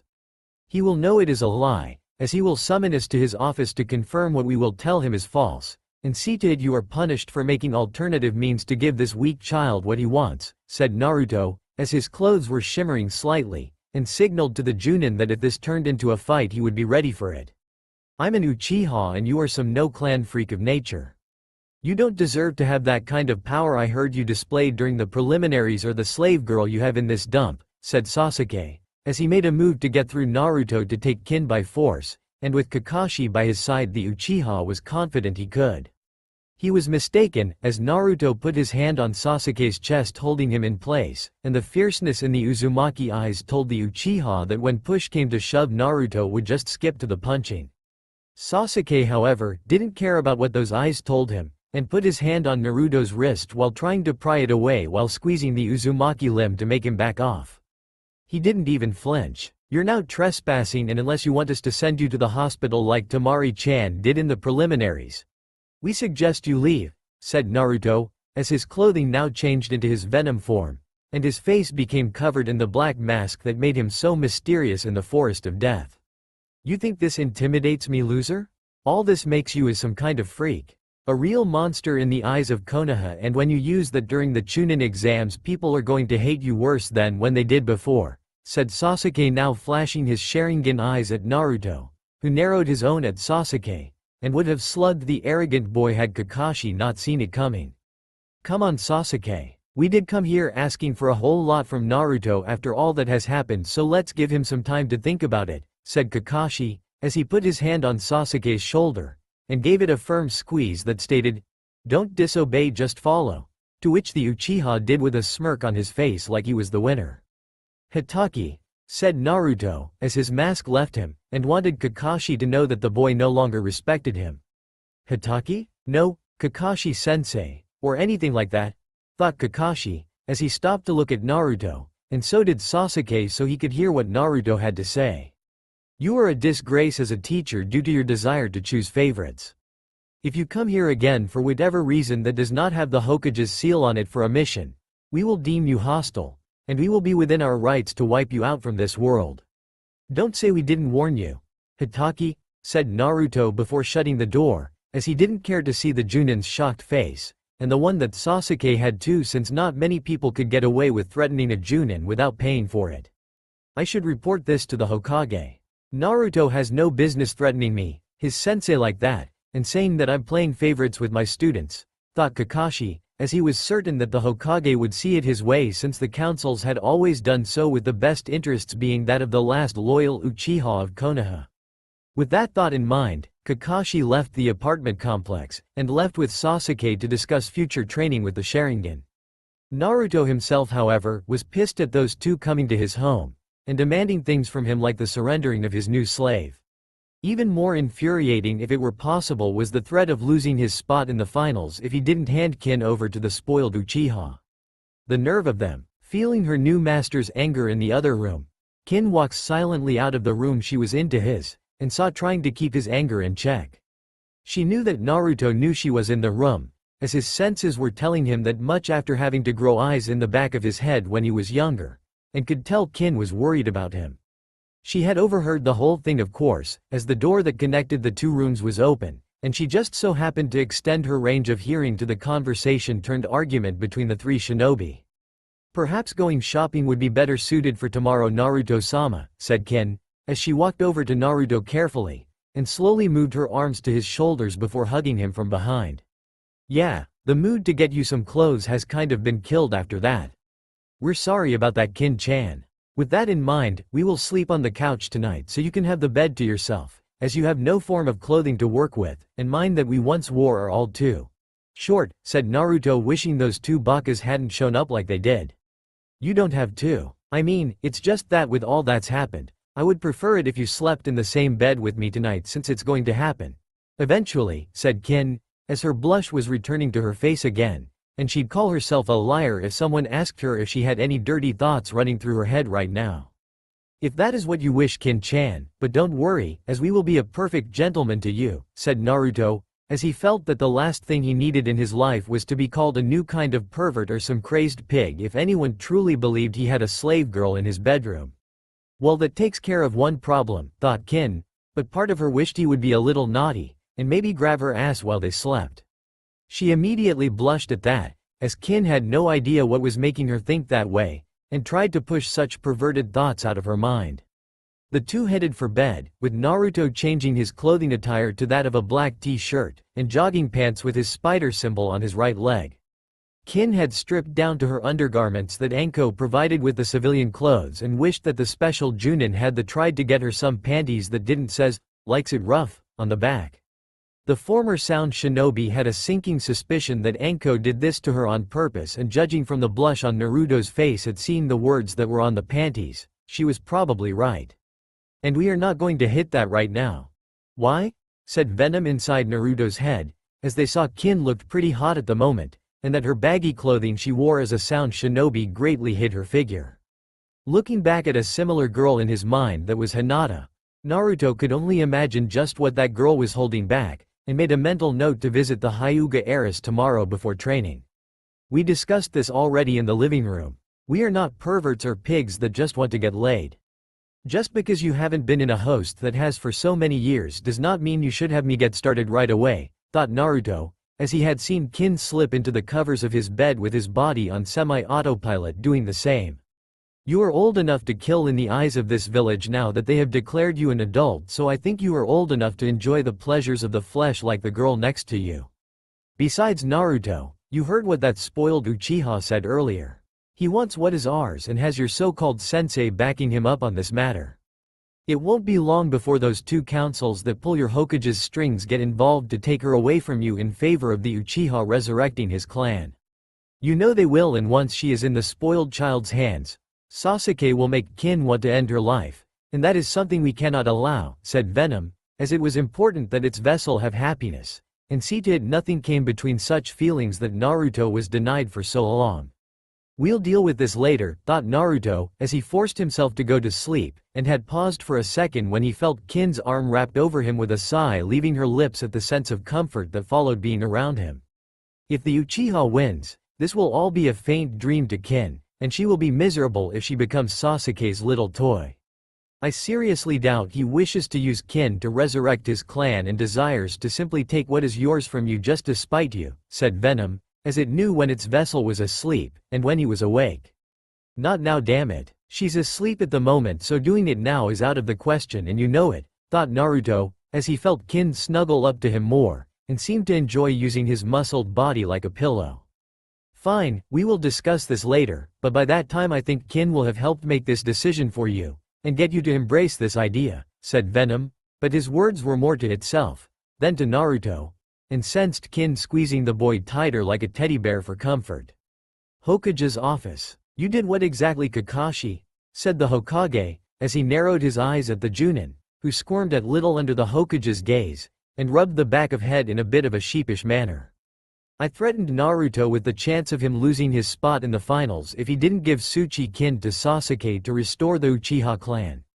Hokage-sama, said Kakashi, as he had come here in the hopes of the Hokage seeing things from his point of view, and instead found himself in a great deal of trouble. I see. And what give you the authority to tell Naruto something that is not true? Said the Hokage, looking at the Junin with increased anger in his eyes. Well, you see, Hokage-sama, I thought that since Sasuke took an interest in Naruto's slave that Naruto would relinquish his right to her, and give her to Sasuke to help his clan, said Kakashi, as he saw the Hokage not looking very pleased with him about this, and the Junin had to remind himself that while the Hokage was old, he could still kick the younger man's ass 6 days from Sunday. You thought wrong, Kakashi. Naruto earned his right to be in the finals fairly, and I will not have you try to worm Sasuke in there with empty threats. I also don't want anyone knowing that Naruto even has a slave, and the fact that Uchiha Sasuke will gladly spill the truth knowing the councils will protect him while it puts Naruto in danger is not a good start. I have turned a blind eye to your favoritism for too long, as even now you would train the last Uchiha, who is not even in the finals, then spend even a single minute with Naruto, and teach him anything at all, said the Sandaime, who saw the son of the White Fang look away at that, and the words that Naruto said to him echoed in his mind. Even if I did teach him something, Hokage-sama, the boy won't let me anymore, as he has denounced me as his sensei, and feels like I am a threat to him, said Kakashi, who saw the Hokage's eyes soften a little, but harden right away, and looked on at the Junin with his piercing gaze again. Are you a threat to him, Kakashi? Would you kill Naruto if the councils ordered you to while I said ordered you not to? Said Sarutobi, as he saw the Junin's shocked look, and the question catching him off guard. Hokage-sama, what kind of question is that? Said Kakashi, as the gaze from the Hokage increased, and was spiked with killer intent. Yes or no, Kakashi? Are you a threat to Naruto in any way, shape or form? Said Sarutobi, as he wanted an answer right now, and by Kami he was going to get it. No, but the fact remains is that Naruto would sooner slit my throat than let me be his sensei for much longer, and while I'm confident I could take Naruto down, it would prove to be troublesome, said Kakashi, as he was sure that what was simply rumored to have happened after the actions of Hyuga Neji hurting his cousin, and Naruto going through a small team of Junins to reach the Hyuga branch member was clearly exaggerated. Don't worry about it. Focus on training Sakura and Sasuke at the moment, since it's clear they need more training from you now than Naruto does. Besides, if I know the boy, he will come here to me, and will wish me to find a replacement sensei. Anyone I know? Said Kakashi, as Kurenai is concerned with Hinata. Kiba was tucked away while under supervision from Ibiki for what was said during the prelims, and Shino was getting ready with the help of his clan. My old student Jiraiya will take over for the boy's development, said the Hokage with a smirk on his face at seeing the Junin's face looking at him in shock, and it was clear that the son of the White Fang was expecting that person to help Naruto train. Jiraiya? As in Jiraiya of the Sannin? How? Why? Said Kakashi, as he got up from his seat, and nearly jumped over the old man's desk with his one eye seeking an answer. First, it's not your concern anymore, Kakashi, and second, Orochimaru tampered with Naruto's seal during the Forest of Death part of the exam. I need Jiraiya to examine it in order to let the seal work naturally, said Sarutobi, as he saw the Junin's face take on an even greater surprise, and nodded despite this since he couldn't question the Hokage's actions. And maybe lock away that thing that makes Naruto what he is now, thought Kakashi, as he felt Naruto was getting more powerful with each passing day, and it didn't sit well with the Junin one bit. Naruto was starting to look like his old sensei, and the past was something Kakashi had wanted to keep buried. Leave Naruto alone, Kakashi. If you don't, I will remove you as Team 7 sensei, demote you down to Genin, and find another Junin with a more level head, said the Hokage, seeing the man before him nod his head and decided to leave the situation alone like the old man said. For now anyway. Hot Springs 2 hours later. Naruto web-lined into the hot springs, as he didn't feel like paying any more people today after spending so much on kin, and while he didn't mind it in the least. His wallet was now crying a little at being lightened a third of its original weight. He had walked with kin to the hospital since he had to make sure everything was all right with Hinata, and was pleased to see that everything was okay with the Hyuga heiress. Her injuries had been severe, but the doctors had been confident that Hinata would recover if just in time for the finals. After taking kin home with the packages carried by the clones, Naruto headed to the Hokage's office, and told him about what happened with Kakashi. It was an enlightening experience to be sure, which caused Naruto to need time to think, and there was no better place for him than the hot springs where the Hokage told him his sensei would possibly be. Naruto knew the name, of course, thanks to the history lesson that Iruka taught, that most kids drowned themselves into temporary coma from the way the Chunin taught it, and made the man create the evil teacher head jutsu. So now here Naruto was seeing the hot springs area, in the male section, which was now currently empty, and it was something that Naruto was grateful for, since the last thing he really needed was some asshole villager trying to attack him while in one of his rare few secret sanctuaries in life. Naruto was going to land inside the male section of the hot spring when the sound of a perverted giggle had caught his attention, and the source of it was a man, who from the description by the Hokage was Jiraiya, and he was peeping through a hole in the wall. Smiling evilly under his black mask, Naruto moved to a nearby tree, and did a quick look at who was on the other side, making him smile wider. And not because the other side was filled with hot water-covered women, though that in itself was pretty big bonus. He saw Anko, 2 female Chunins on break, and Inuzuka Hana currently relaxing after working on several unruly animals. Silently webbing the pervert's feet, Naruto descended himself upside down, and waited a few seconds before speaking really loudly. "Hello, pervert," yelled Naruto before pulling up quickly while the man with long white hair and strange clothing leapt into the wall while being held by the webbing that caused him to fall back while the wall that divided the hot springs came down where the man hid it. In short, the man was very much screwed, as the various women in the hot springs had surrounded him, and looking like they were going to make him suffer, slowly. Oh crap, thought Jiraiya right before he was attacked by the various women around him and was viciously beaten up by the opposite. When the beating ended, the women went back to their side of the hot springs, boarded up the knocked-down wooden wall, peephole too, and went back to relaxing in their section of the hot springs from kicking the crap out of the pervert. When the coast was clear, Naruto descended down again on the barely moving pervert, and laughed at the poor man's misfortunate situation. The said man scowled at the person and would have knocked the gaki around had it not been for his bruised body with ego attached to it.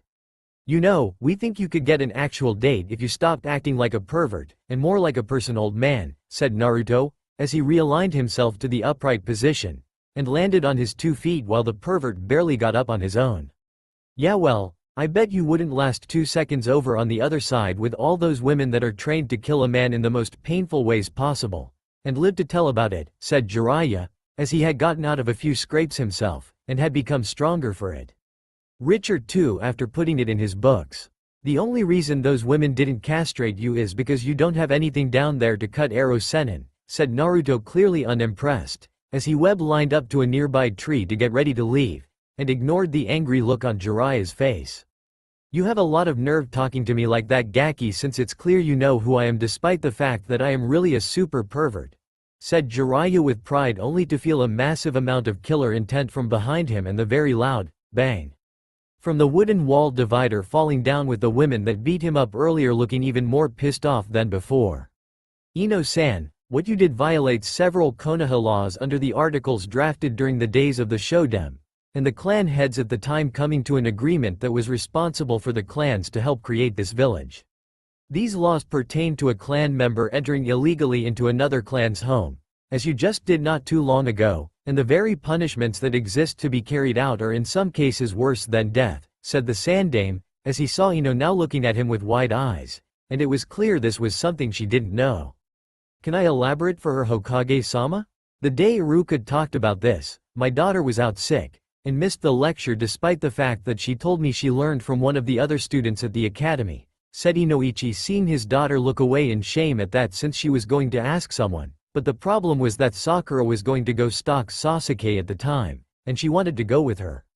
So when Ino's father asked if she did get caught up and in reality she didn't, the only thing she could do was what all children do to avoid punishment.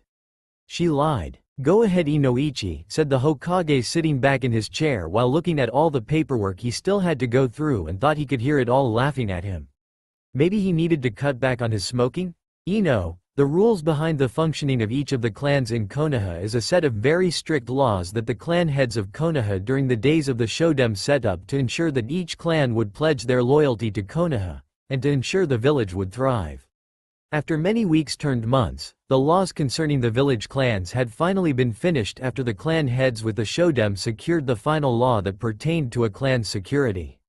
Each clan was granted a means of privacy, as well as rights that prevented the Hokage from interfering in their private clan rituals, or the traditions they created for their clan. One such was the punishing of intruders that came from another clan should they be attempting to learn secrets that pertained to that clan. Like the Uchiha clan trying to learn about the Inuzuka clan's family jutsus in hopes of countering them with their Sharingan being an example. Such things are not tolerated in Konoha, and what you did, Ino, is a very serious offense that could warrant you to stop being a shinobi altogether or even your own death, said Inoichi, as he saw his daughter look at him with surprise, and then fear since she didn't want either to happen to her. What? I don't want to stop being a shinobi or even die for that matter, said Ino, as she felt it was unfair that she didn't know that Naruto was part of a clan, and that only now when she did something supposedly wrong did she get punished for it. Regardless, Ino, what you did was stupid, irresponsible, and at the moment has placed you at the mercy of one Namikaze Uzumaki Naruto, said Inoichi, as he had been told along with the other clan heads about this in secret away from the other councils, and was glad they didn't know since they would have ultimately used the boy for their own ends or just killed him. Namikaze? Like the Yondaime? Wait, that means that Naruto is the, said Ino, as she looked at Naruto with his mask off. And after seeing the image of the Yondaime from her memory of it when she was younger to his, it hit her like punch from Sakura's fist. The son of the Yondaime. You have entered illegally into the Namikaze clan home that Naruto currently occupies with his slave Tsuchi-kin, said the Inoichi, seeing his daughter looking down with sad, fear-consumed eyes, and Yamanaka clan had looked at the old Sarutobi for help. Sadly, the old Hokage could do nothing but shake his head, as the punishment that was to be delivered was ultimately up to Naruto, and Hiruzen didn't dare to even guess the thoughts of the young Namikaze.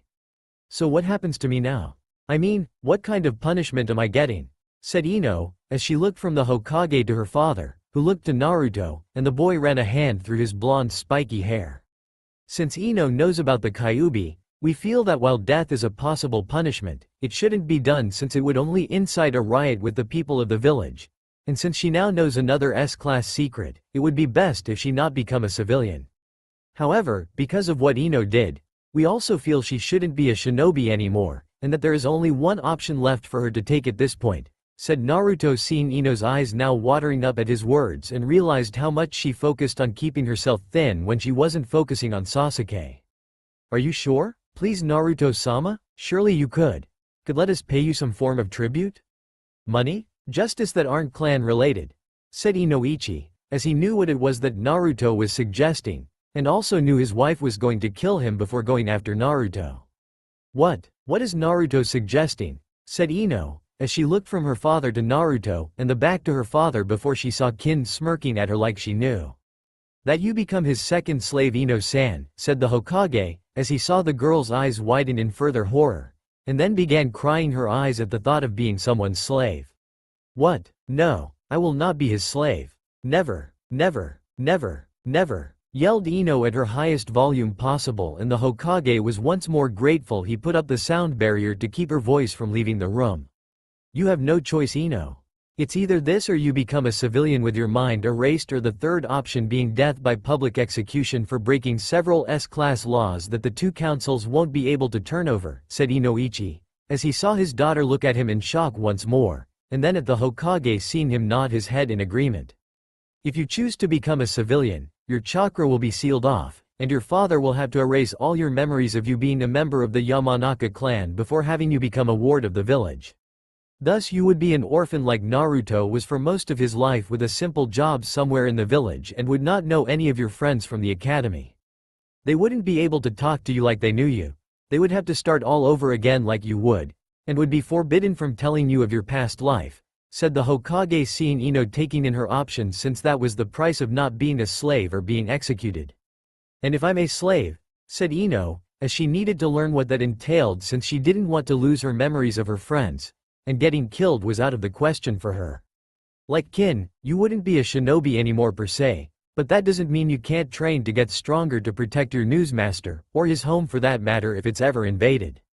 However, since you are not the first slave of Naruto's, you will have to follow an additional set of rules made should someone in a clan have more than one, and they are important to know, said the Hokage, as he saw Inoichi look at Naruto with pained eyes, and the Namikaze knew that the man was concerned for his daughter. Like what? Said Ino, as she looked at the Hokage, and knew he would know being as old as he was. For instance, when Naruto is not around to give you orders, Kin will be, as she will be empowered by Naruto, and become his head concubine. Meaning that while Kin is still his slave, you are also her slave too in a sense, and when Naruto is out on missions the head concubine is in charge of the home, said the Hokage, as he looked at Naruto, who was processing all of this in his head, and wondered if the boy was getting things too fast. So I'm the slave's slave? But Naruto ultimately decides things, right? Said Ino, as she saw Naruto nod his head at her, and she realized he had been silent through most of this. Yes, we do not abuse others, Ino-chan. Surely what you saw tonight is proof enough of that, said Naruto, as he saw Ino's face turn red from the memory. And so did her father along with the Hokage, since they had been given the straight-to-point conversation when he first spoke to them about the Yamanaka girl's invasion of his home. Well, what do I have to lose? I mean, I can't have my memories erased since I will lose the friendship I have with the others, and being publicly executed would bring shame to my family. Not that this hasn't already done so to my father, who looks ready to die from the fact he'll have to tell mom, and hope she doesn't die from a heart attack after killing him for not trying hard enough to this, thought Ino, as she closed her eyes, and focused on all her option while deciding on the lesser of three evils at this point. What is your decision, Ino? Said Inoichi, as he saw his little girl look at him again with calm, serious-looking eyes, and he knew she had made possibly the best choice of the three given.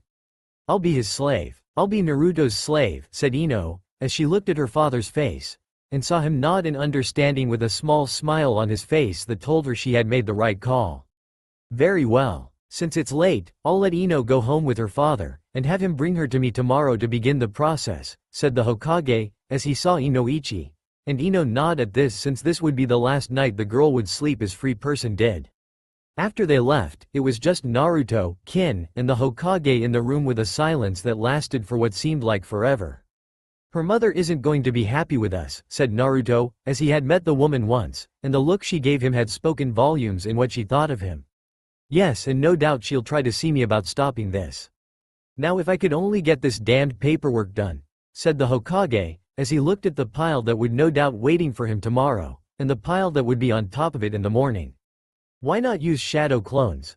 Said Naruto, smirking at the Hokage, who looked at him like he had just found the secret to eternal life, and was giving it to old Fire Shadow. Of course, Minato, you brilliant asshole, that was your secret the whole time, yelled the Hokage, as he was finally free of the damned chains that had held him to this task, and made 2 shadow clones to get through the remaining paperwork before him.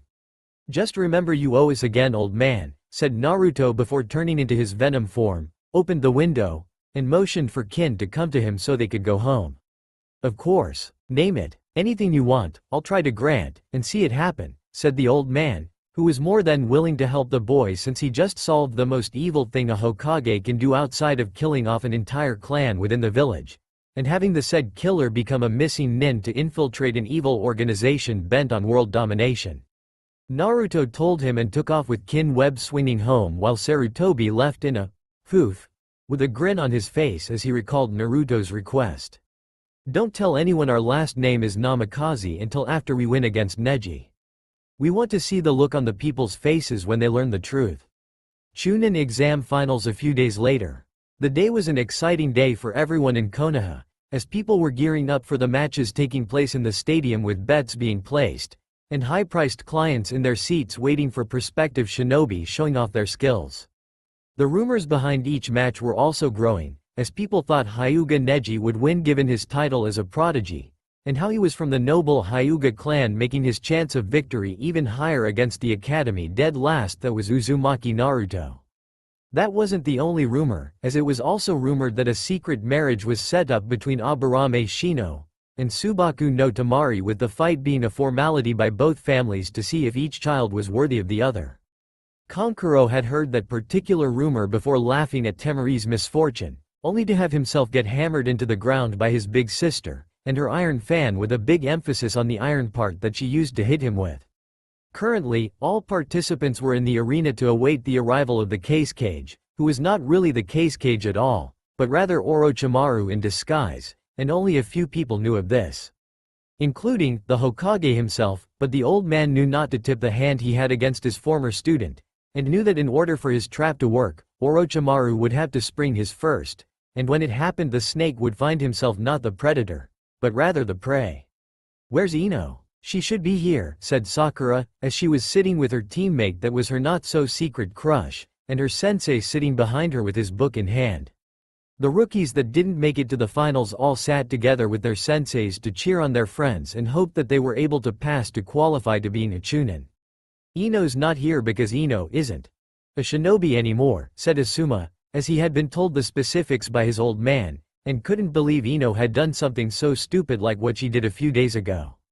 "She quit," said Sakura, as she knew that wasn't Ino at all, and wondered what happened to make her give up being a shinobi. "No, it's complicated. Talk to Naruto after the finals and he'll tell you if he feels like it," said Asuma, as he lit his cig, and ran a hand through his short hair. An emergency meeting for the Rookie 9 plus Guy was called, and the Hokage had explained the situation to the group about what happened with Ino. Kurenai was a little peeved at this since she didn't want anything perverse to happen to Ino given how this village was filled with male perverts, and she was unsure of Naruto's intentions towards the Yamanaka girl.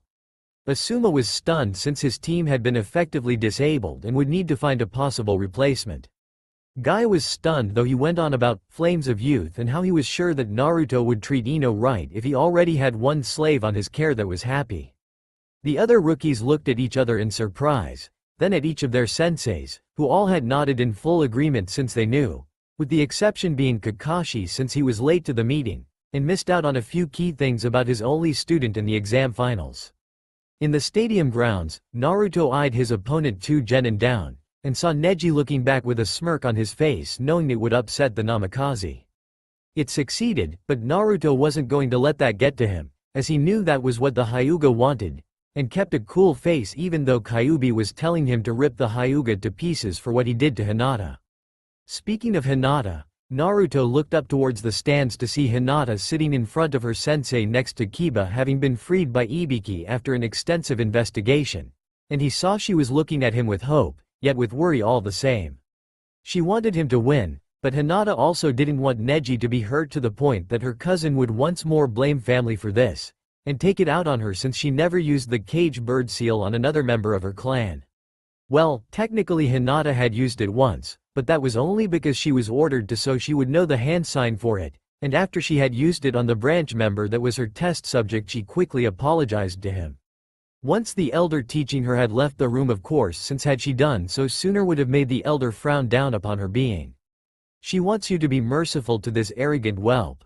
My version of mercy would be to kill him now rather than leave him alive without his senses to guide him through life," said the Kyuubi, as he hated arrogant humans, and wished Kami had wiped out the entire species from the earth. "I have an idea on what to do. Can I count on you to counter Neji's gentle fist strikes when he seals off my chakra points? Not that I won't need them thanks to Venom, but I'd rather I not feel like I've been stabbed with hundreds of invisible needles, and feel a lot of pain," thought Naruto. As he found it interesting, he said, I. Rather than, we, in his mind, and went on the assumption that since it was his mind he would always be like that in his head. Do foxes hunt rabbits? Said Kyubi, as he drooled, and licked its lips at the thought of munching on a rabbit the size of the Hokage Tower. Welcome everyone to Konoha's Chunin exams. As you know, these exams are done to test genin in order to see if they are worthy rising up in rank to Chunin. This is a match that is to be enjoyed as it will be to watch since we have quite a degree of candidates here for the Chunin exam finals. So sit back, relax, and enjoy the fights that are about to take place, said the Hokage, as he heard cheers within the stands, and the feudal lords looking on with excitement. Especially since Sarutobi had let it slip to a few of them Naruto's real name and got their blood pumping with excitement, not knowing the crowd would think it was for Neji or Subaku no Gaara. Would Uzumaki Naruto and Hyuga Neji stay here while the others go to the fighter's box above to wait for their matches, said Genma, as he had taken over for the sickly Junin, who had been seen to the defense of Konoha with his girlfriend in Anbu, and made sure that Tsuna's invasion was nullified from outside of Konoha's walls. With all but the two genin leaving the arena floor, and wondering why a large portion of the people watching were giving Naruto angry stares, the fighters went to the fighter's box. As they waited, they saw Naruto transform into his humanized Venom form, and saw the shocked looks from the crowd, with some whispering to themselves that the demon could change into something else, along with other things too. That form won't help you. It is fate that you lose to me, said Neji, who knew better than to use his Byakugan to read the boy's emotions, and trying to see the chakra network that Naruto had. If we hear one more word from you about fate, we're going to shove our foot so far up your ass, we're going to use you like a shoe, and walk around Konoha to find something to walk properly with to counterbalance, said Naruto, seeing Neji scowl at that since no one outside of the boy's own clan had ever talked down to him like that. Now there's a guy with some balls. Wish the thought of getting a boyfriend was done at a better time. Maybe Gaara will let me have him after the invasion is over and I can have him as my prized boy toy, thought Tamari, as she licked her lips slightly, and wondered just how skilled the boy was outside of being a shinobi. I'm going to enjoy crushing you in front of Hinata-sama. The doctors said she should have been out a week before the exams, but by some miracle she got better, and the pain she felt in her chest had left her. When asked if she had any visitors lately, Hinata-sama turned bright red and fainted like she normally does when around you, said Neji, as he got into his gentle fist stance, and then activated the Byakugan to help defend against Naruto's attacks. Are you going to say what you want to say, or are we going to do it for you? We are the reason why Hinata-chan got better, and how it happened is not something we would tell to the one who would betray his own blood for petty revenge, said Naruto, motioning with his right hand for Neji to come at him before turning the hand into a fist with a certain finger sticking up that made the Hyuga prodigy red in the face. Why is that boy making that gesture, father? Said Hanabi in the stands, and Hyuga Hiyashi wished he could melt into the floor right now. Uzumaki-san is just showing everyone why he thinks he's number one in this fight, said Hiyashi, as he hoped that would be a good answer for the time being, and hoped it would hold out until Hanabi grew up into a mature Hyuga adult.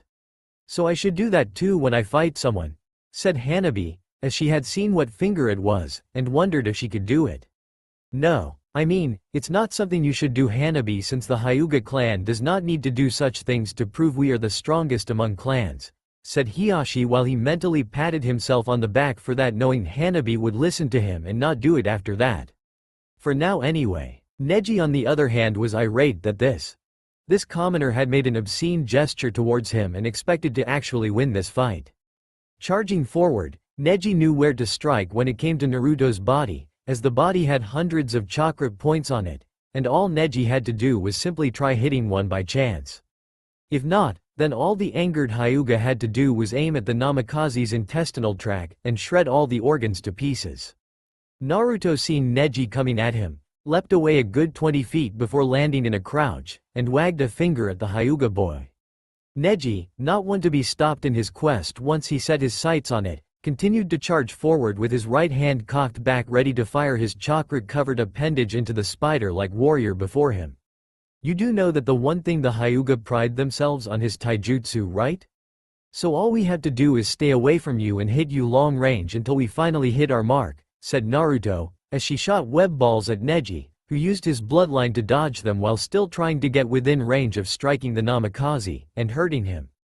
You cannot hit me with those, as my Byakugan can see it coming, and I can evade them all with ease, said Neji, as he moved faster, and almost got within striking distance when Naruto shot a web line behind him to the wall, allowing him to reach the safety of it for the time being. You do know that we know much more than just shooting webs, right? The entire month leading up to this point we have been training for the single purpose of knocking you on your ass. Now that we have our chance, we will act upon it, and do what we must for you to understand what price you must pay for betray your own blood, said Naruto before he went through hand signs while Neji had rushed up the wall to meet him. You won't get a chance to, said Neji, as he had high-level chakra control, and running up a wall was not impossible for him to do. Fool, fire style. Fire bomb jutsu, said Naruto, as he leapt off the wall now in mid-jump, his back towards the crowd, and his masked face shooting a fireballs the size of supersized Akamichi at a surprised Neji. Neji, seeing his life nearly flash before his eyes, jumped off the wall landing hard on the ground, and rolled along hard dirt beneath him while biting back a groan of pain from landing hard on his shoulder, causing it to be dislocated. Looking up, Neji quickly moves, as debris from the wall came down around him, and only by moving did he avoid being hit by any of it. You nearly killed me, said Neji before forcing his shoulder back into place and saw Naruto shrug like he was saying, so what, to the Hyuga prodigy. Oops, what did you expect us to do in this fight? Roll over and die? We're not one of your pathetic family members that thinks that it's fate when something happens to them and just accepts it. There is only one Hyuga in Konoha right now that doesn't accept fate, and you're not her, said Naruto, as he looked to Hinata, who was blushing, and let out a squeak of a noise at being mentioned. Hokage booth. The boy is very skilled, Hokage-sama. I was under the impression that he was the dead last at your academy. What has changed? Said Orochimaru disguised as the case cage while watching the battle become interesting. Naruto has had some unique changes in his life and finally got a proper teacher to learn from when it comes learning, though that is a secret that I can't tell you, Case Cage-sama, said Sarutobi, who looked at his former pupil in disguise, and smiled playfully like he would if it was the real Case Cage sitting next to him. A proper teacher? I thought he was on the same team as the Uchiha? Surely Hitaki Kakashi, who was the Yondaimi's own student, would have taught both boys something, and helped in the young Uzumaki's training, said the Case Cage, as he tried to learn more about this situation by avoiding the topic of Naruto's mysterious sensei, and the one that the boy had before to find the current. Sadly, Hitaki-san has only taught the Uchiha, and has yet to teach his team anything while whole. Hopefully, Naruto will win the finals, and allow me to promote him to the rank of Chunin, said Sarutobi, as he had every intention of promoting Naruto after this, whether the boy won or lost the finals, and clean up the councils once this whole thing was over. Really? The Uchiha's development doesn't really show then, since he lost to the eldest of my 3 children during the preliminaries, if from what their sensei reported to me, said the Case Cage, as he had been quite surprised that Sasuke had lost, and quite upset that it ruined his plans to nab him without his sensei being close by. The Uchiha expects everyone to hand everything to him because he is considered the last loyal Uchiha in the Leaf. If he wasn't so arrogant, the boy would have made it to the finals today, and possibly facing your son, said the Hokage, as he saw Gaara watching the fight below, and looked down to see Neji trying to adjust his footing so he wouldn't be wobbling so much. Stadium ground. Her? You mean Hinata-sama? That weak, poor excuse for a main family member. She is a spoiled child that knows nothing of what the branch family has to go through, said Neji, as he removed his headband to show Naruto, and the crowd the cage bird seal on his forehead. We heard all of this before from Hinata-chan. Boo-hoo, you lost your father, and you've been suffering under the oppression of the main family ever since. Grow up, said Naruto before moved with surprising speed and socked Neji right in face, sending the boy skidding a good 15 feet. What did he just say? Thought Neji, as he got up from the ground, and spit out some of the blood in his mouth. You had a family your whole life while we did not. You were not hated, beaten, and scorned for something you had no control over. We were. You say you know of suffering at the hands of other, but you were never beaten up on your birthday, or had that bitch of an orphanage overseer try to poison you when you were a child. We were, said an angry Naruto, as he let his demonic venom form be revealed to all, and brought gasps if not shrieks from the entire crowd that saw it. What? Said Neji, as he couldn't believe someone would do that to child, and the killer intent radiating off of Naruto making it seem all the more true. You wish to make Hinata-chan suffer. Now we will do the same to you. All we can say to you now is, brace yourself for suffering, said Naruto before he moved faster than anyone could see, but Neji knew he had to act fast, and tried to start the Kaden with the attempt crushed instantly when a clawed hand on Neji's fear-covered face lifting the prodigy into the air while still running. He's faster than Lee is without his weights, thought Neji, as his hands was wrapped around the large hand that was on his face, and was then slammed into the ground while Naruto was still running. Naruto ran dragging Neji by his face through the earth, up the stadium, and jumped high into the air spinning during this moment in midair. In that moment, no one breathed, as they saw this creature, this thing holding Hyuga Neji by his head, and only inhaled a deep breath when they saw Naruto throw Neji into the ground creating his massive crater. How do you want to die, Neji? Do you want us to tear apart your flesh piece by piece?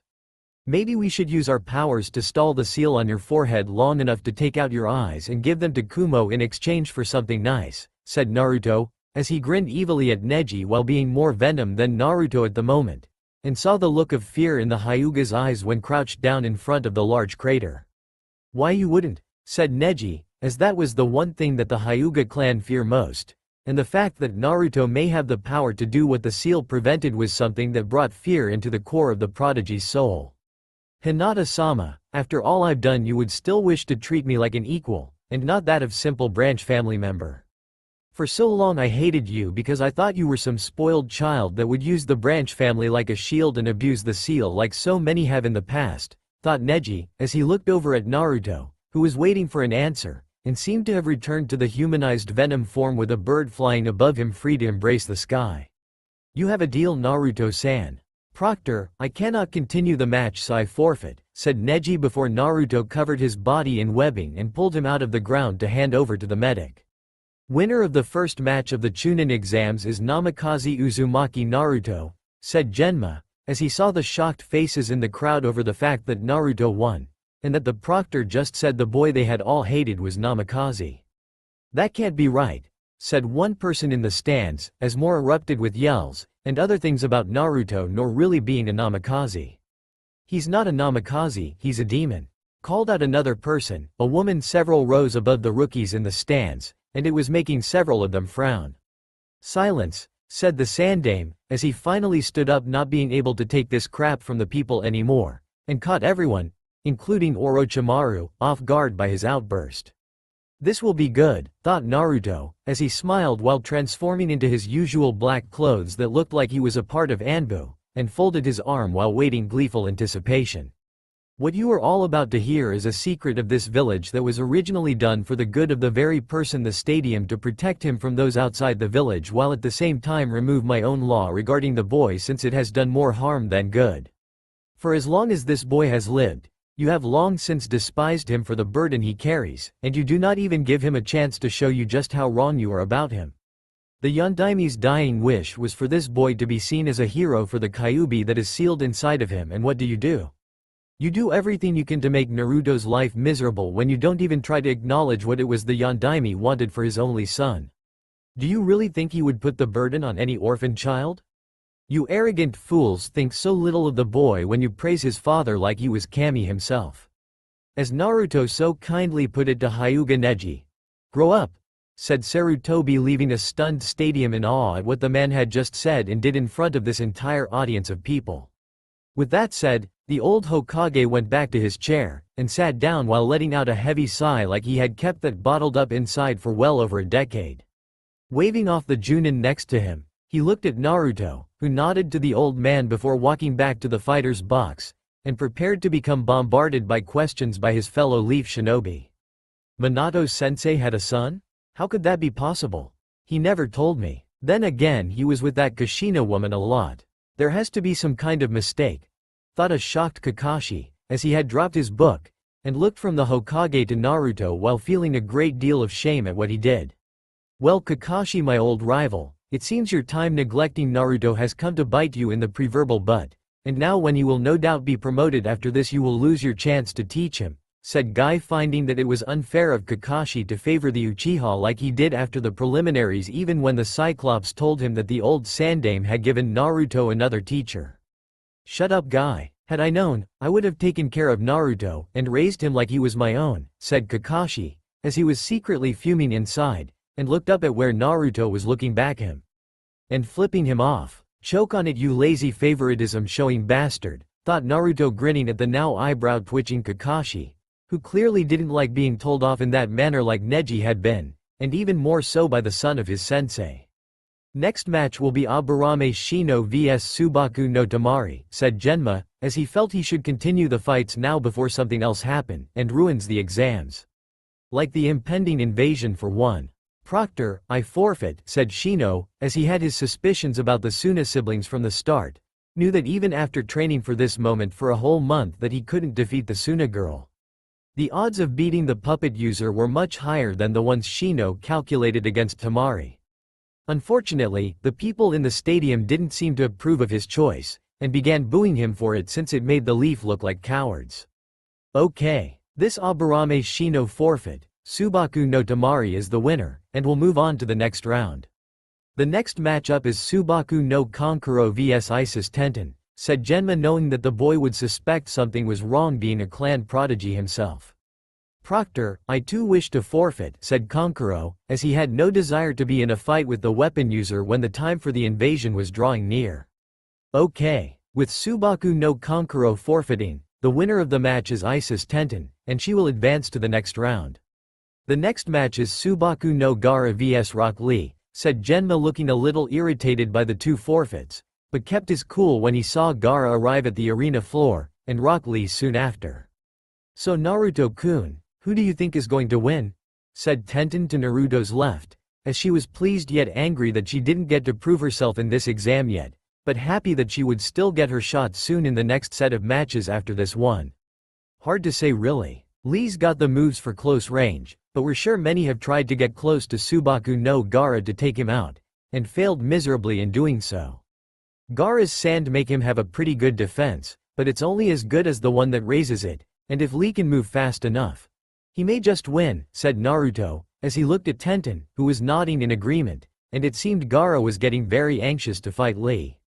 That old Hokage of yours said you were the Yondaime's son. Was he right, or is he just senile? Said Tamari, as she was leaning on the balcony to Naruto's right, and saw the cautious look Tenten was sending her. Yeah, my old man is the Yondaime. Everyone in the village loves him for sealing away the Kyuubi in us. But they hate us all for the same reason, and if it weren't for the fact they now know we're his son, they would try to form a mob to crucify us. Now we expect apologies from them, with pleas of forgiveness, and them begging us for mercy for their past sins. Of course, we know that they won't mean it since they denied it right when the proctor announced our real last name, and if they could they would kill us like they've tried for so many years, said Naruto, seeing the sad look that both girls now had on their faces. My little brother is hated for the same reason as you. But he can defend himself due to sand around him, and he's not afraid to kill those that stand in his way, said Tamari, as she saw Naruto nod at this, and the Suna girl suspected that the Namikaze knew about Gaara's own tenant.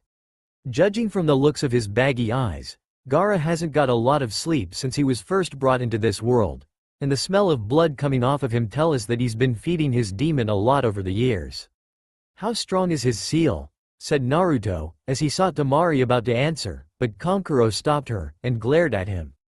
It's none of your business. Stay out of it, said Kankuro, as he really didn't want anyone tampering with Gaara's seal, and possibly make things worse. We were just asking because if the seal is too weak or unstable, it would easily explain your brother's current bloody lifestyle, and with a seal master the one on Gaara could be corrected, said Naruto, seeing Temari's eyes widen in shock, as she was always told the seal was done that way to bring out the full potential in Gaara, and it was done to make her brother stronger. You know this to be for a fact? Said Tamari, as she had always cared about her little brother, and seeing him act like a monster tore her up inside. Yep, we also happen to know one such seal master. We also know about the invasion you three are taking part in, said Naruto, seeing Tamari and Kankuro pale while Tenten drew one of her weapons. What? Said Tamari, as she backed away from Naruto, and saw him still staring down at the fight taking place between Gaara and Lee. Lee was holding his own right now, but it looked like the poor boy was getting a bit tired from trying to wear down Gaara. And Gaara himself, while taking a few hits, had endured whatever Lee dished out. "You heard us, Tamari-chan. Now we know your brother down there is involved. But if you convince him to help us fend off your Suna comrades, we will strengthen his seal, and help him with his insomnia," said Naruto, as he saw the blonde pigtailed girl looking at him while deep in thought, and she wondered if she could do that. On one hand she would be betraying her village, but on the other she would be helping her little brother, and possibly give him a life outside of being a psychopathic killer that was possessed by a psycho sand demon sealed inside of his body. Her thoughts on the matter were interrupted when Tamari heard a scream from Gaara, and upon turning to the arena ground she saw him spitting out his blood. After Lee had taken off weights he apparently had on, the boy went super fast compared to before, and landed several solid punches to Gaara's jaw, followed by a spinning kick that broke through the sand armor around his skin.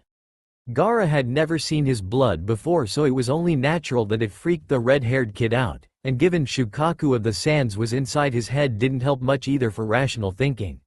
"My blood, you made me bleed, now I'm going to do the same to you," yelled Gaara, as his body became covered in sand, turning his arm into a demonic appendage that looked unnatural on the red-haired son of the cage. Soon after that, an explosion was heard in the cage booth, and it had just begun to rain feathers that put people to sleep. "Looks like the battle is starting. Now's the time to choose, Tamari-chan. You either help your little brother or fight a battle that Sound and Suna can't win," said Naruto, as he transformed into his Venom form, and flexed his hands to get ready for combat. "Tamari, we need to begin the plan, and help with the invasion," said Kankuro, as he had moved to use his puppets, but stopped when a kunai was pressed to his throat by Shino, and bugs from the boy were moving onto the puppet user, ready to feast at any moment if given the silent command. "If I help you, you swear on the honor of your feudal lord that you will have Gaara's seal fixed so he can be sane again, and possibly have some form of normalcy," said Tamari, as she saw Naruto nod, and remove his mask to show he wasn't lying. "Naruto-kun, you can't trust her. She's from another village," said Tenten, as she had always felt at odds with the girl during the month when they bumped into each other, and found it was more often than either girl liked. "Tamari-chan's brother is suffering, Ten-chan. Suffering we know all too well. Trust our judgment," said Naruto, as he looked in Tenten's direction, and she could see there was no point in arguing with the blonde demon vessel.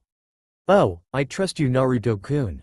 It's this girl eyeing you that I don't trust," thought Tenten, as she had seen Tamari eyeing him like he was her favorite candy, and how they were aimed at his muscled body. His strange black uniform with the spider symbol did little to hide.